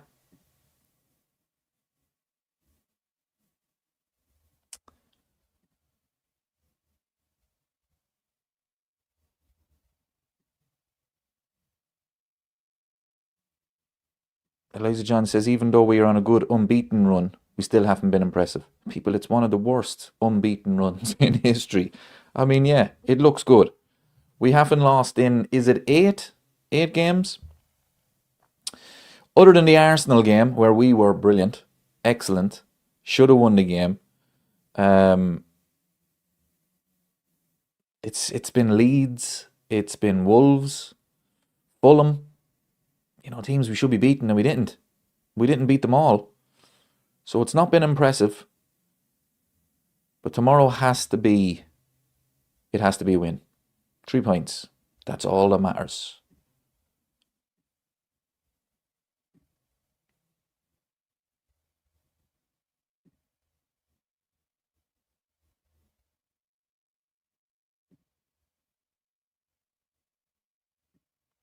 Heitinga has gone to Spurs. Yeah, I seen that today. That's a weird one, isn't it? Thomas Frank is I mean, that man is on borrowed time. You think Johnny Heitinga is going to sort it? I'll tell you one thing. If Spurs now turn it around and start to play unbelievable football and go unbeaten, Liverpool really messed up there not getting him back.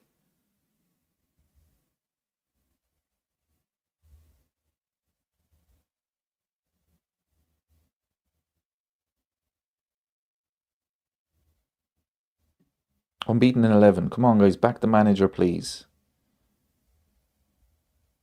Yeah, look, I'm not Arne Slot out just yet. Okay? But he needs to... They need to improve. They really do.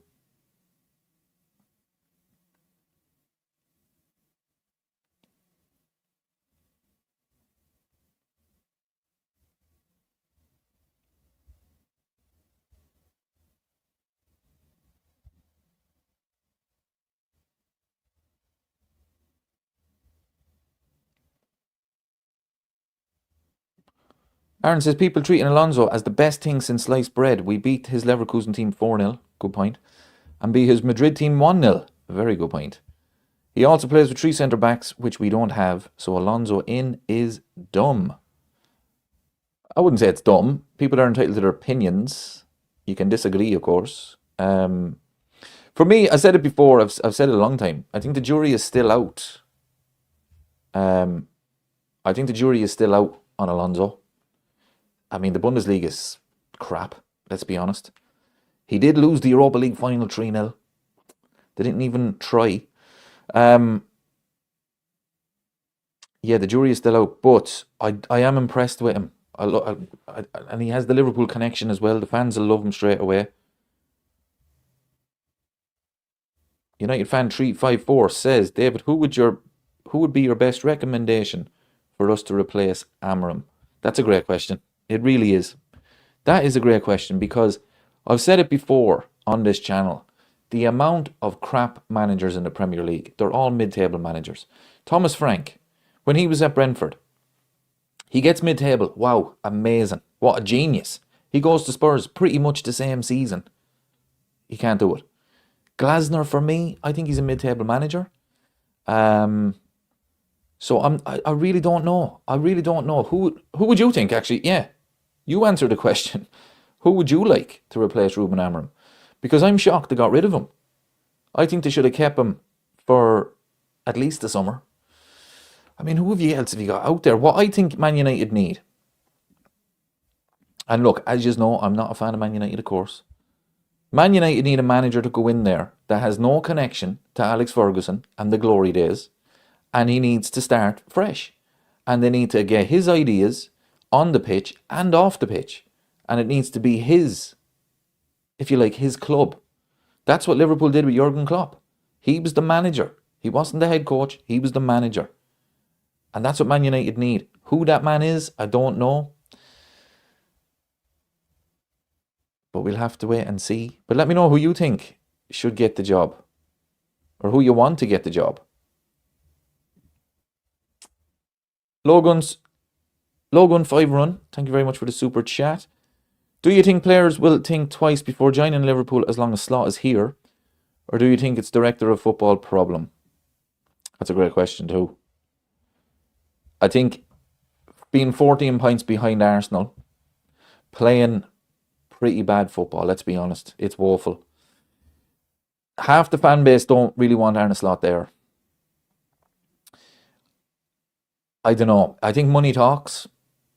I mean, Marc is going to a club that has 115 charges over them. Pep Guardiola, he has said he's going to leave at the end of his contract, which is at the end of next season. So, to me, it is a little bit of a director of football problem as well. If you want a player, go out and get him. The Arne Slot thing, look, these players, if you pay the money, they will come. It's that simple. The Arne Slot thing is a problem. Liverpool are 14 points behind Arsenal. It's been such a disappointing season. But Liverpool will always be able to get players. Always. But they're not going to get anyone in January, unfortunately.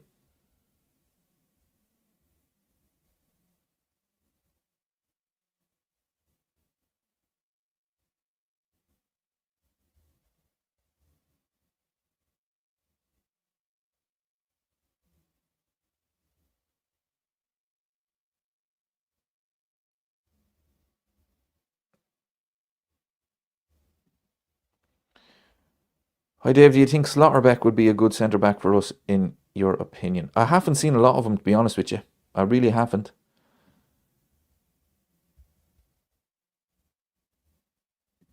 But, yeah, bring him in. I mean, we need someone.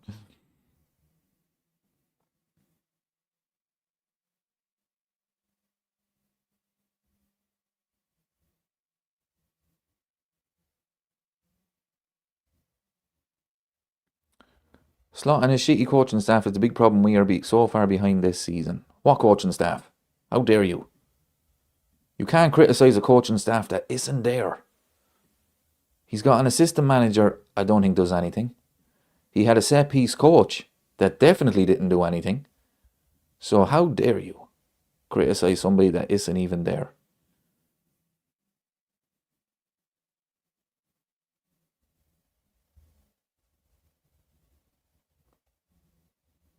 Thoughts on Pep Lijnders? No. No respect for that man at all. No respect for him. No respect for him at all. Don't get it at all. Joining the enemy. I don't know if you're into basketball, but he's Kevin Durant. Joining the enemy. I don't get it. I mean, the man battled against City for years, coming up with ways to try and beat Man City. The disappointment we had so many times, missing out on league titles, but going up against them in the FA Cup, in the Champions League. And then he joins them. I just don't get it. I really don't. I mean, Jurgen Klopp, to his credit, look, Jurgen Klopp is linked with Real Madrid. I don't think he goes there. But Jurgen Klopp has said he will never manage another Premier League team. Pep Lijnders, the first chance he gets to come back to the league and he goes to Man City. I just, no respect for him. No respect for him at all. Now, as I said before, I don't hate Man City because we're not in a title race. When you're involved in a title race with Man City, obviously we don't want Man City to win. But Pep Lijnders was part of Jurgen Klopp's team that were going up against Man City. You don't join the enemy. You don't join the rival that broke your heart so many times. I don't respect it at all.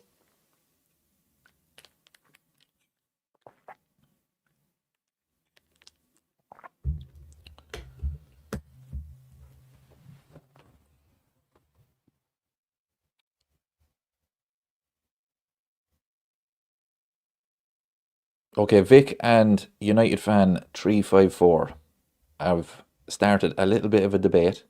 Keep it civil now, lads. But we have to remember they're playing tomorrow.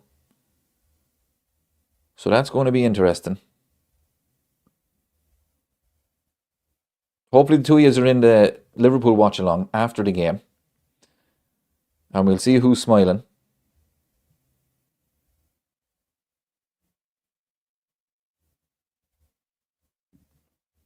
Hi Dave, thought on Troy Parrott scoring a hat-trick against Ajax. He is in great form for upcoming playoffs for the mighty era.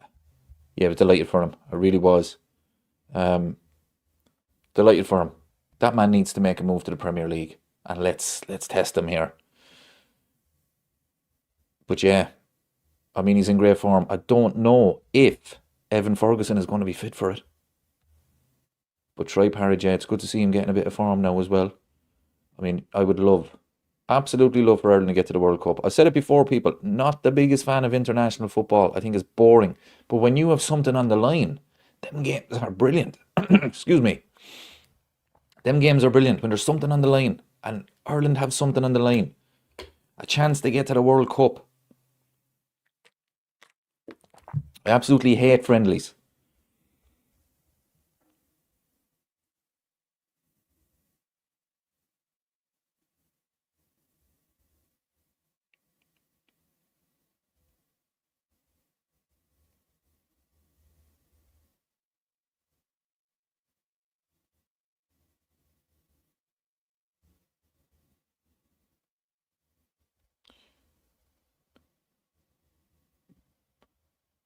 David, do you think Julian Nagelsmann is a good coach? He's my go-to choice. No, I would not like him at Liverpool at all. I think he's overrated.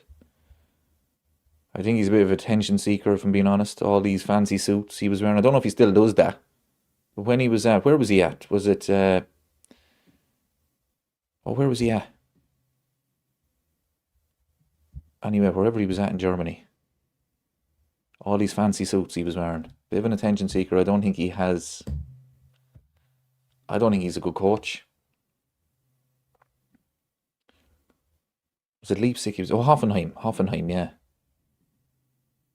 He was at Bayern, yeah, but didn't he get sacked from Bayern?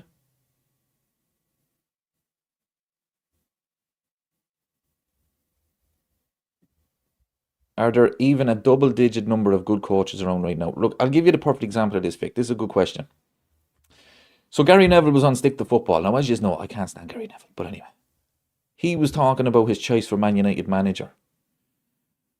Thomas Tuchel, Carlo Ancelotti, and Who's the other one? He mentioned 3. Oh, I can't remember the other one. But anyway, Carlo Ancelotti, the man is 66 years of age. No, don't get me wrong, unbelievable coach. But where is the next great coaches? It just... Thomas Tuchel as well. Good coach. Is he a great coach? I don't know. Who was the third one he said? Oh, Pochettino. Again, Pochettino. I don't know. A good coach, not a great coach. I don't know. Pep, Enrique, Ancelotti, Tuchel, Arteta. Would you put Arteta on that list? Pep, absolutely, yeah. Enrique, 100%. Ancelotti, yeah. Tuchel and Arteta, for me, I don't know. People. Arteta, really? 6 years, $1 billion spent? Still no trophy other than the FA Cup he won with Luis Enrique. Unai Emery's team.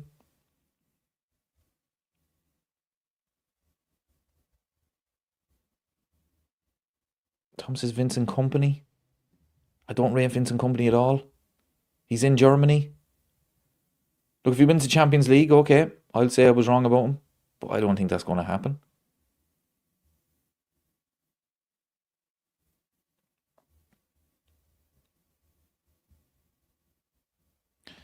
Yeah, he had the triple. Yeah, not sure about Arteta.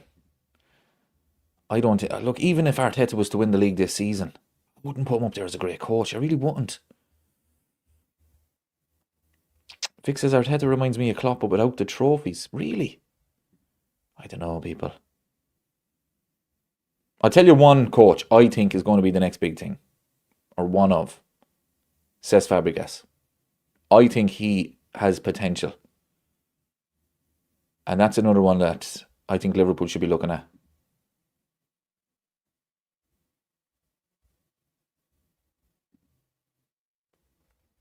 Tom says Vincent Kompany only has surprised me the most anyway. I thought he would be sacked before 6 months, still going. It's the German league though. It's the German league. I get what you mean, yeah, absolutely. He's winning. They're unbeaten this season. It's the German league. Okay, Hack says Arteta is overrated. I mean, look, when you're at a club 6 years, he hasn't got to a final. Well, let's say 5 years, because he won the FA Cup in his first season. Wasn't his squad. But 5 years, $1 billion spent. This is your team now. Your squad. He hasn't even got to a final. Now, he probably will this season. But up to this season, no finals. No trophies. No big trophies. I don't know. John says, thoughts on Eddie Howe for United. Look, Ray Keane said this. I don't think it's a bad shout. I think Man United needs somebody that's going to go in there and steady the ship. Get them back to being a tough team to beat. Because at the moment, they're not tough to play against. And I think Eddie Howe would do that. I don't think, if Man United, right, let's say it's 2-3 years down the line, and Man United are a very good top 4 team, I don't think Eddie Howe would be the one to kind of bridge that gap to kind of win trophies. But I think he would be the one to get them back there to be a competitive top 4 team. And just be, every season, giving Liverpool, Man City, Arsenal, proper games, comfortable in the top 4. Maybe do something in the cups. But I don't think he'd ever kind of get them the big trophies. Best managers in the market. Xabi Alonso, Xavi, Glasner. Glasner, really? I don't think so. Mid-table manager for me. Nagelsmann. Marco Silva. Marco Silva, really? Jurgen Klopp. He's not in the market. Who's Tudor? Who's that now? Cesc Fabregas, yeah. I don't know who number 9 is. Mateus Yassel Al-Halil. Oh, yeah. And Felipe Luis Flamengo. I don't agree with Glasner, Nagelsmann. I don't agree with Marco Silva. A few I don't even know who they are. Xabi Alonso really number 1. Cesc Fabregas number 8. I'd go Cesc Fabregas higher there now, I really would.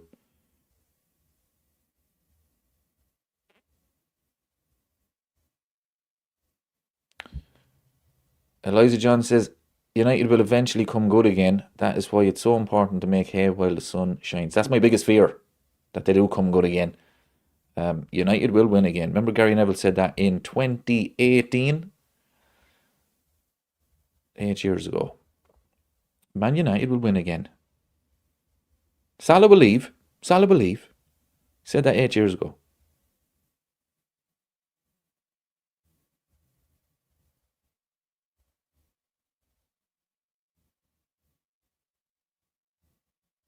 Oh, it's not in an order, just a list of names. My apologies.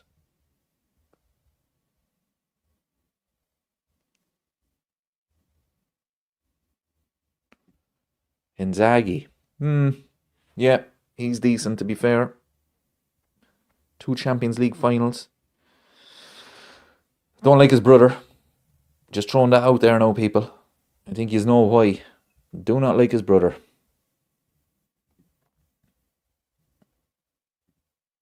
Zidane. No. I don't rate Zidane at all.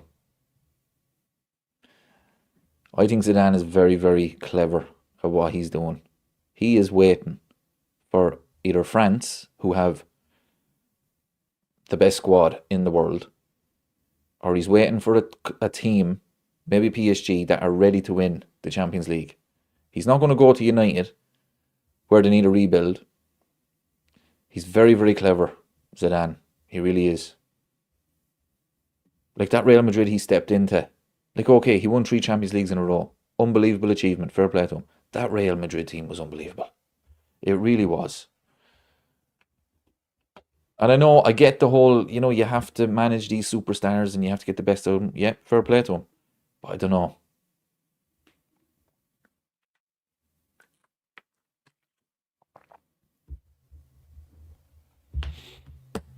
Aaron says, surely Luis Enrique got to be top 3 for us to get. He's my number 1 anyway. I think he's the best manager in the world. I think he's the most underrated. He doesn't get credit for what he did at Barcelona. But for some reason Pep does. Pep is a genius for winning the treble with Barcelona. Luis Enrique does not get any credit for winning the treble with Barcelona. I get the players, I get all of that. But again, Pep Guardiola is a genius for what he did. Luis Enrique doesn't get the credit. He went to PSG, dealing with egos, prima donnas, all of this. He sorted it out and he won the Champions League. I think that was some achievement. I really do.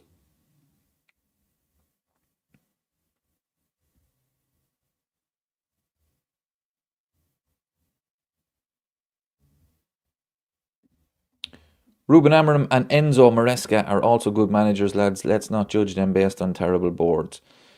Look, Ruben Amorim, I will never understand what Man United were at. When you sign a manager that plays 3 at the back, and then as soon as you sign him, it's like, oh, but you can't play 3 at the back. That doesn't work. I've never heard so much nonsense in all my life. 3 at the back does work. Conte won a Premier League playing 3 at the back. You have to get the players that the manager needs to play 3 at the back. And Man United didn't do it. I mean, that's where I'm saying the manager has to be the manager of the football club. It's that simple. He has to be the manager. You cannot have a man in a suit telling him what to do. To me, it just doesn't make sense. Because you look at Ruben Amorim, for example. He has used that system, that style, 3 at the back, all his career. Now, it's not a very long career. He's younger than me. But that has got him to the Premier League. It got him to Manchester United. Why would you change? That's got him the job. So why would you change? So, to me, the club really let him down. Now, the results weren't good enough, of course. They should have been better. And against teams like Wolves, Everton with 10 men, he should be winning those games. Some of the changes he was making as well, baffling. But for me, that's where it was obvious. It was Ruben Amorim, and then there was the board. It should have been all together. This is what we're doing. 3 at the back. We're going to get players that can play that system, and we're going to all systems go. But it was just, I don't think he's a bad coach. And wherever he goes next, it will be 3 at the back. But if the club then says, right, that's what we're going to do, You're going to see what he did at Sporting. You know, people say the Premier League is not Portugal. It's not. But that man destroyed Man City in the Champions League playing that way. He's not a bad manager, but if you get a manager, you have to support him. I remember years ago, people. I remember years ago. Johnny Giles, this is going back years, on RTE, right? It was a Liverpool game playing in the Champions League, and Benitez was the manager. Was it Benitez or yeah, I think it was Benitez. Benitez was the manager, and he was having a debate about Benitez wasn't able to get the players that he wanted. And Johnny Giles' argument was, you can't sign the Spanish players that Benitez wants, because when he gets sacked, you'll have to get rid of those players and get in new ones that the new manager wants. I thought it was absolutely the most stupid argument I've ever heard in my life. If you hire a manager, whether it's 3 at the back, whether it's 10 at the back, you have to support that manager. Otherwise, why did you hire him? That makes no sense. If you hire him, support him. Get him the players he wants. And I don't think Man United did that. Listening to Gary Neville. I mean, Gary Neville's ego went through the roof when that happened. I can guarantee you that. I can guarantee you that. His ego went through the roof. And it wasn't Ruben Amorim that was obsessed with Gary Neville. It was the board. He said it was the board listening to him. But anyway, that's just my opinion. I think if a club gets a manager, look at Jurgen Klopp. Jurgen Klopp played high press. He needed pace. He needed midfielders that were going to work their socks off. And the club got him for him. And he improved the players. But still, you have to work with a manager or it doesn't work, people. It does not work. This head coach, I'm sick of it. I'm sick of this nonsense with the head coach. You're not the manager, you're the head coach. It drives me up the wall. The manager has to be in charge. Get him the players that he wants. Now, obviously, you're going to miss out on some players, but get him similar. If he wants a midfielder, get him a midfielder. You know, enough of this. I want a midfielder. No, we got you a centre half. It's not going to work, people. It drives me mad. Anyway, rant over, people. Rant over.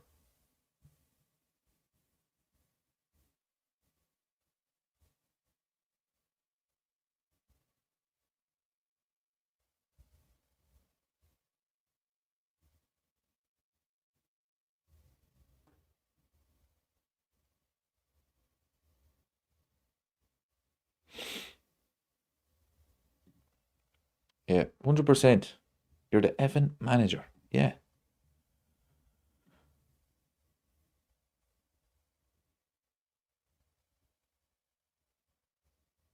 But anyway.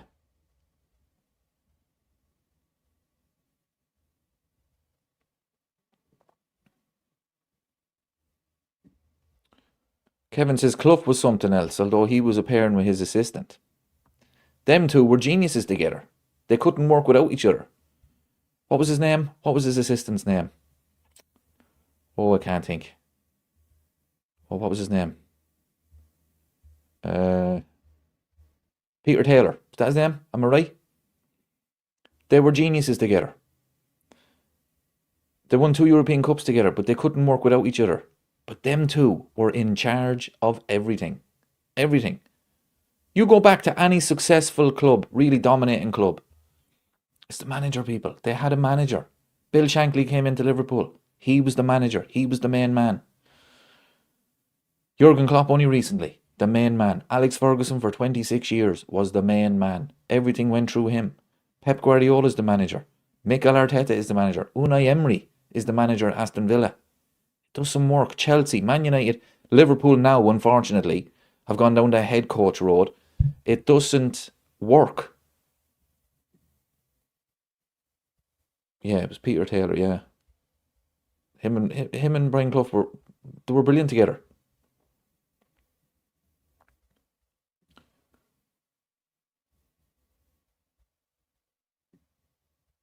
Need to get to the 100 likes, people. That's the target tonight. What are we at now?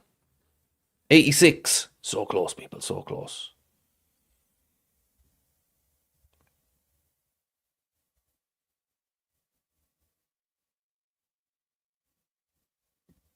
Clough apparently was a great player but broke his leg. Brian Clough he would have been England's greatest ever striker. The man was seemingly an absolute genius. And yeah, he got a terrible bad injury.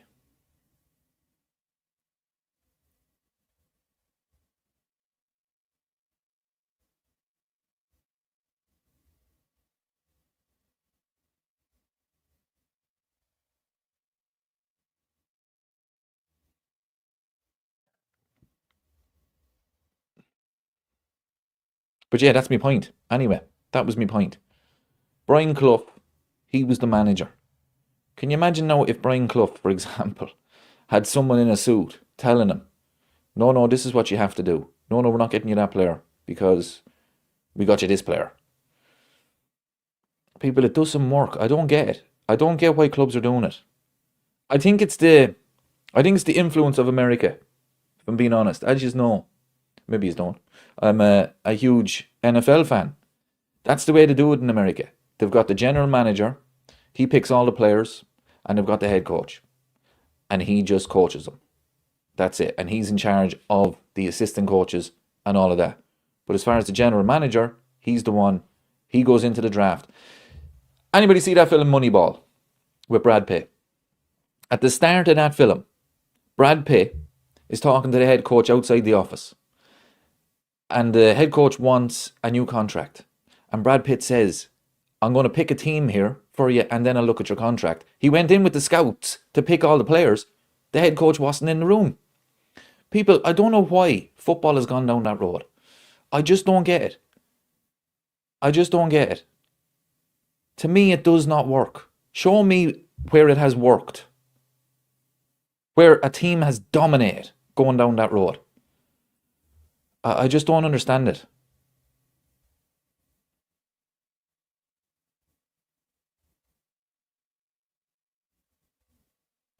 Oh yeah, Vic is in Pittsburgh, yeah. Mike Tomlin, yeah, legend. He just resigned, that's right. Players were crying and everything when he resigned.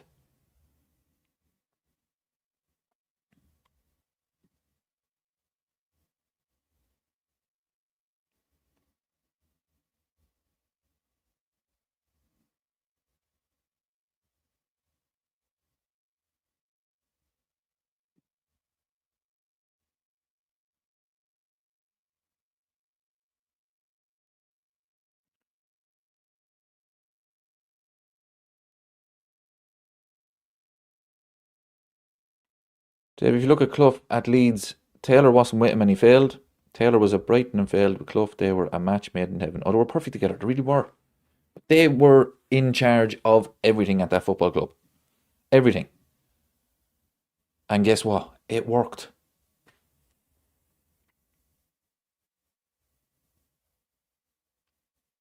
Vic says Super Bowl 2009 was one of my earliest memories. 2009. Steelers versus Cardinals. Am I right? One of the greatest endings to a Super Bowl ever. That 2009? Big Ben. Playoffs this weekend again. The New England Patriots.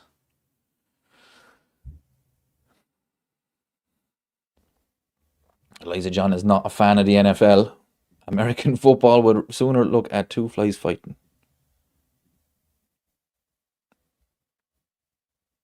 No, I love it. I really do. I absolutely love the NFL. I know it's not everyone's cup of tea. That's fine, no problem at all. But I do. I really do enjoy it. It's like a chess game. I find it really intriguing.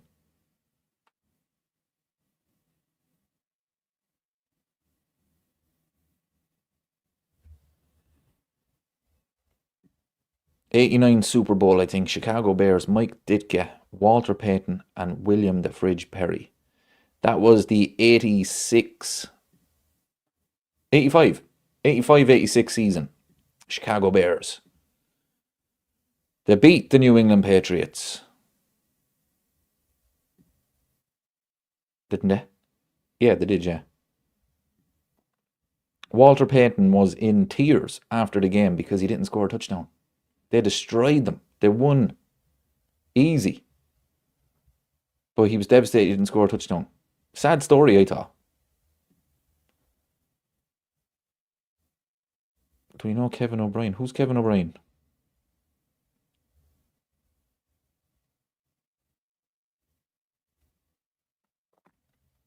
I have friends that love American football. I guess if I discovered it as a kid, I might have liked it. Oh, I love it. I really do. Look, it's not everyone's cup of tea. It isn't. But no, I really do enjoy it now.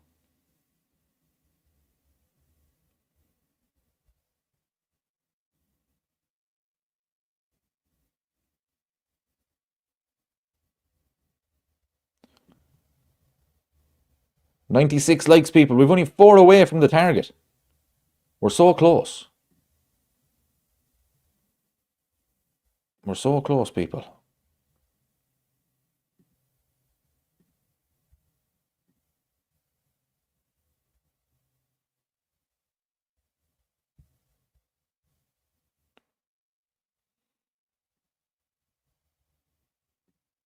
I tell you, I'm after sorting out the background, but I need to invest in a new chair. My back is in bits.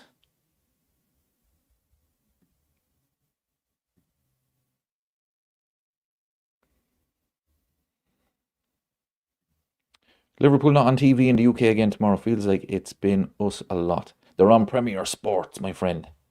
We get it in Ireland. Kenny Cunningham will be in the studio. The legend. The worst pundit in history.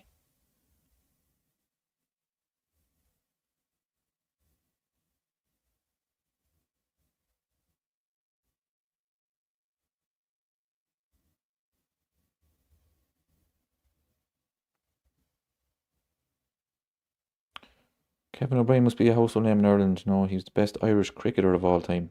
Don't watch cricket, my friend. Wouldn't have a clue.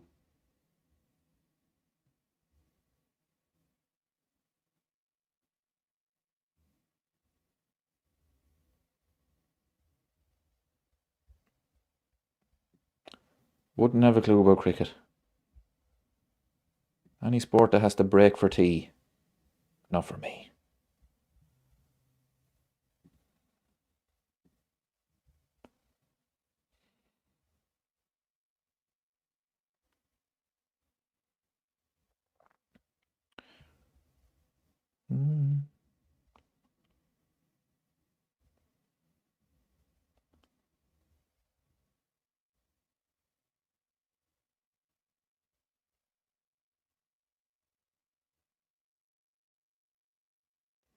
Test cricket is the only cricket. No, I'm not a cricket fan at all, people. Wouldn't be into it at all.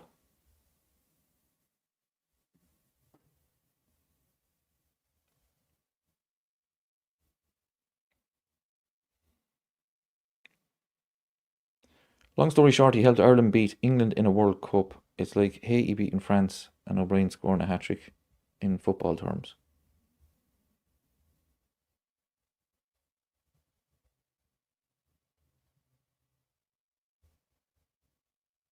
No, cricket is not for me at all. Whoa. We got the 100 likes, people. Thank you very much. Much appreciated. That's what it's about.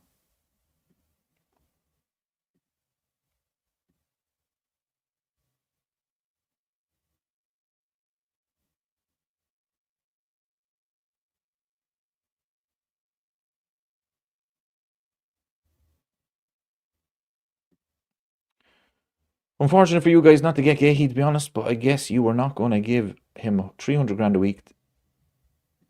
Yeah. I mean, look, probably. But it's just annoying. It really is. They didn't even try to get him. That's the most annoying part. And if you don't get Marc Guehi, try and get somebody else. But Liverpool are not going to sign anybody in the January transfer window. And that's the frustrating thing about it, because we do need somebody.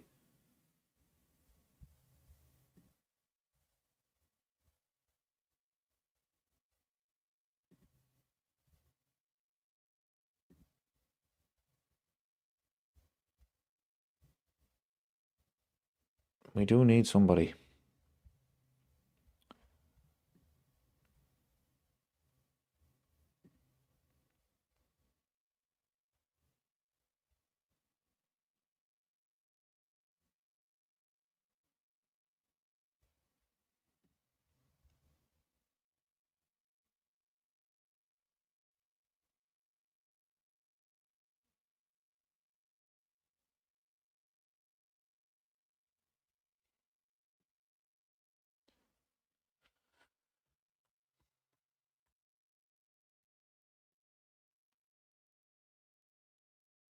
Tell you, I'm looking forward to the Manchester Derby tomorrow. I really am.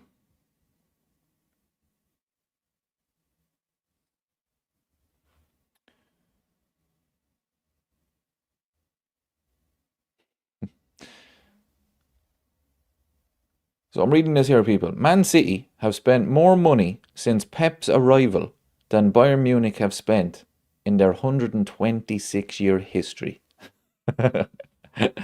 There's no way that's true.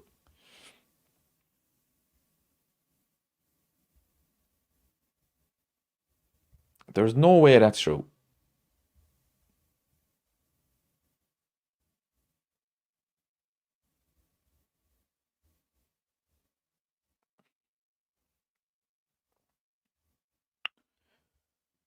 Honestly, people. Right, people, before we go, I'm going to head off. We'll be back tomorrow for the watch along. Let's go with predictions for the Manchester Derby. What do you reckon? I am going to go with, I said it before, I think Man United get something from this game. I'm going to go 1-1. I'm going to go 1-1. I know, I'm crazy. Whoops. 3-0 to City.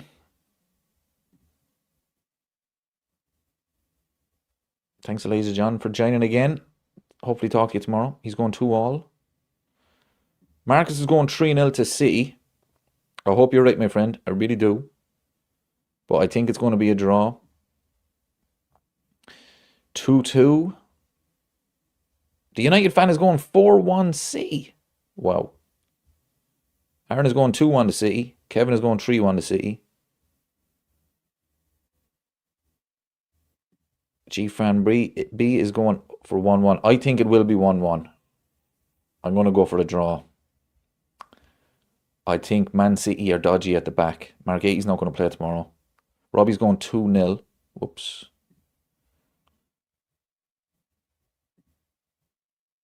Yeah, I'm going 1-1. I hope Man City win. I really do. Ron is going 2-0 City. Dunhilla is going 3-0 City and 5-0 to us. Ekitike a hat-trick and Wirtz with 2. This is not AFTV, my friend. Okay, let's keep it real. But I hope you're right. Podge is going 2-0 City. The atmosphere won't be great because of the early kickoff. Right, so everyone is kind of going Man City to win. Right, let's go Liverpool. What do we think, Liverpool? I'm going to go 3-0 against Burnley. Kevin's going 2-0. Eliza John's going 2-0. Kevin is going 2-0. I'm going 3-0. Dunhill is going 5-0.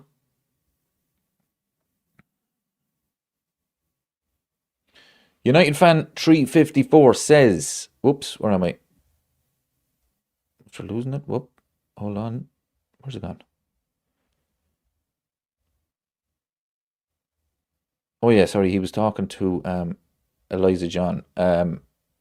He says he'll drop in at some point tomorrow during the game to rant. You never know. You never know. You could be dropping in celebrating. Marcus is going 4-1 to Liverpool.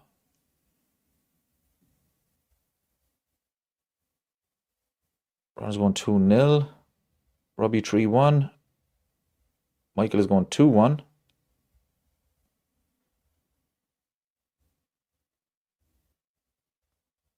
It has to be 3 points, people. Look, it doesn't matter what the scoreline is. It has to be. Podge is going 2-0. It has to be. Has to be 3 points. No excuses.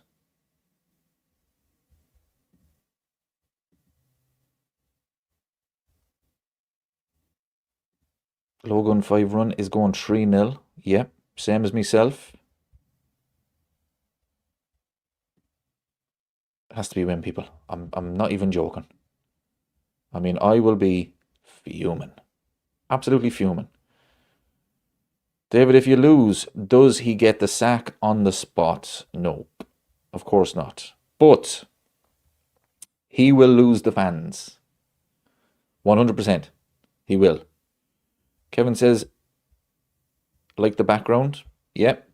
Thank you very much. Delighted with it myself. Looks good. Took me long enough, but anyway, I got there in the end. Ron says D-Day for Slot. Oh, he has to win these games. We're at home. There's no excuse.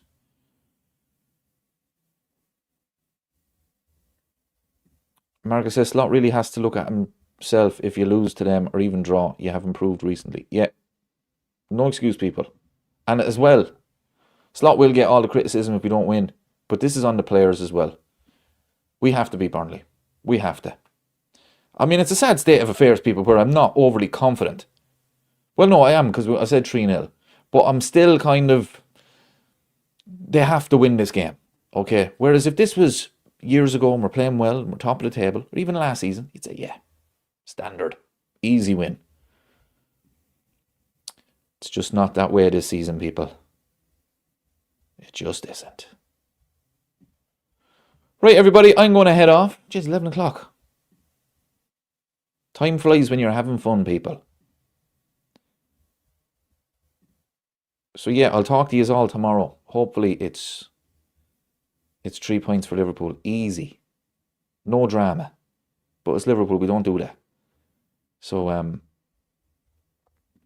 yeah, I'm looking forward to the Manchester Derby. I want City to win, but I think it's going to be a draw. But yeah, as I say, thanks everybody for joining. I'll talk to you all tomorrow. So yeah, thank you very much. Talk to you very soon.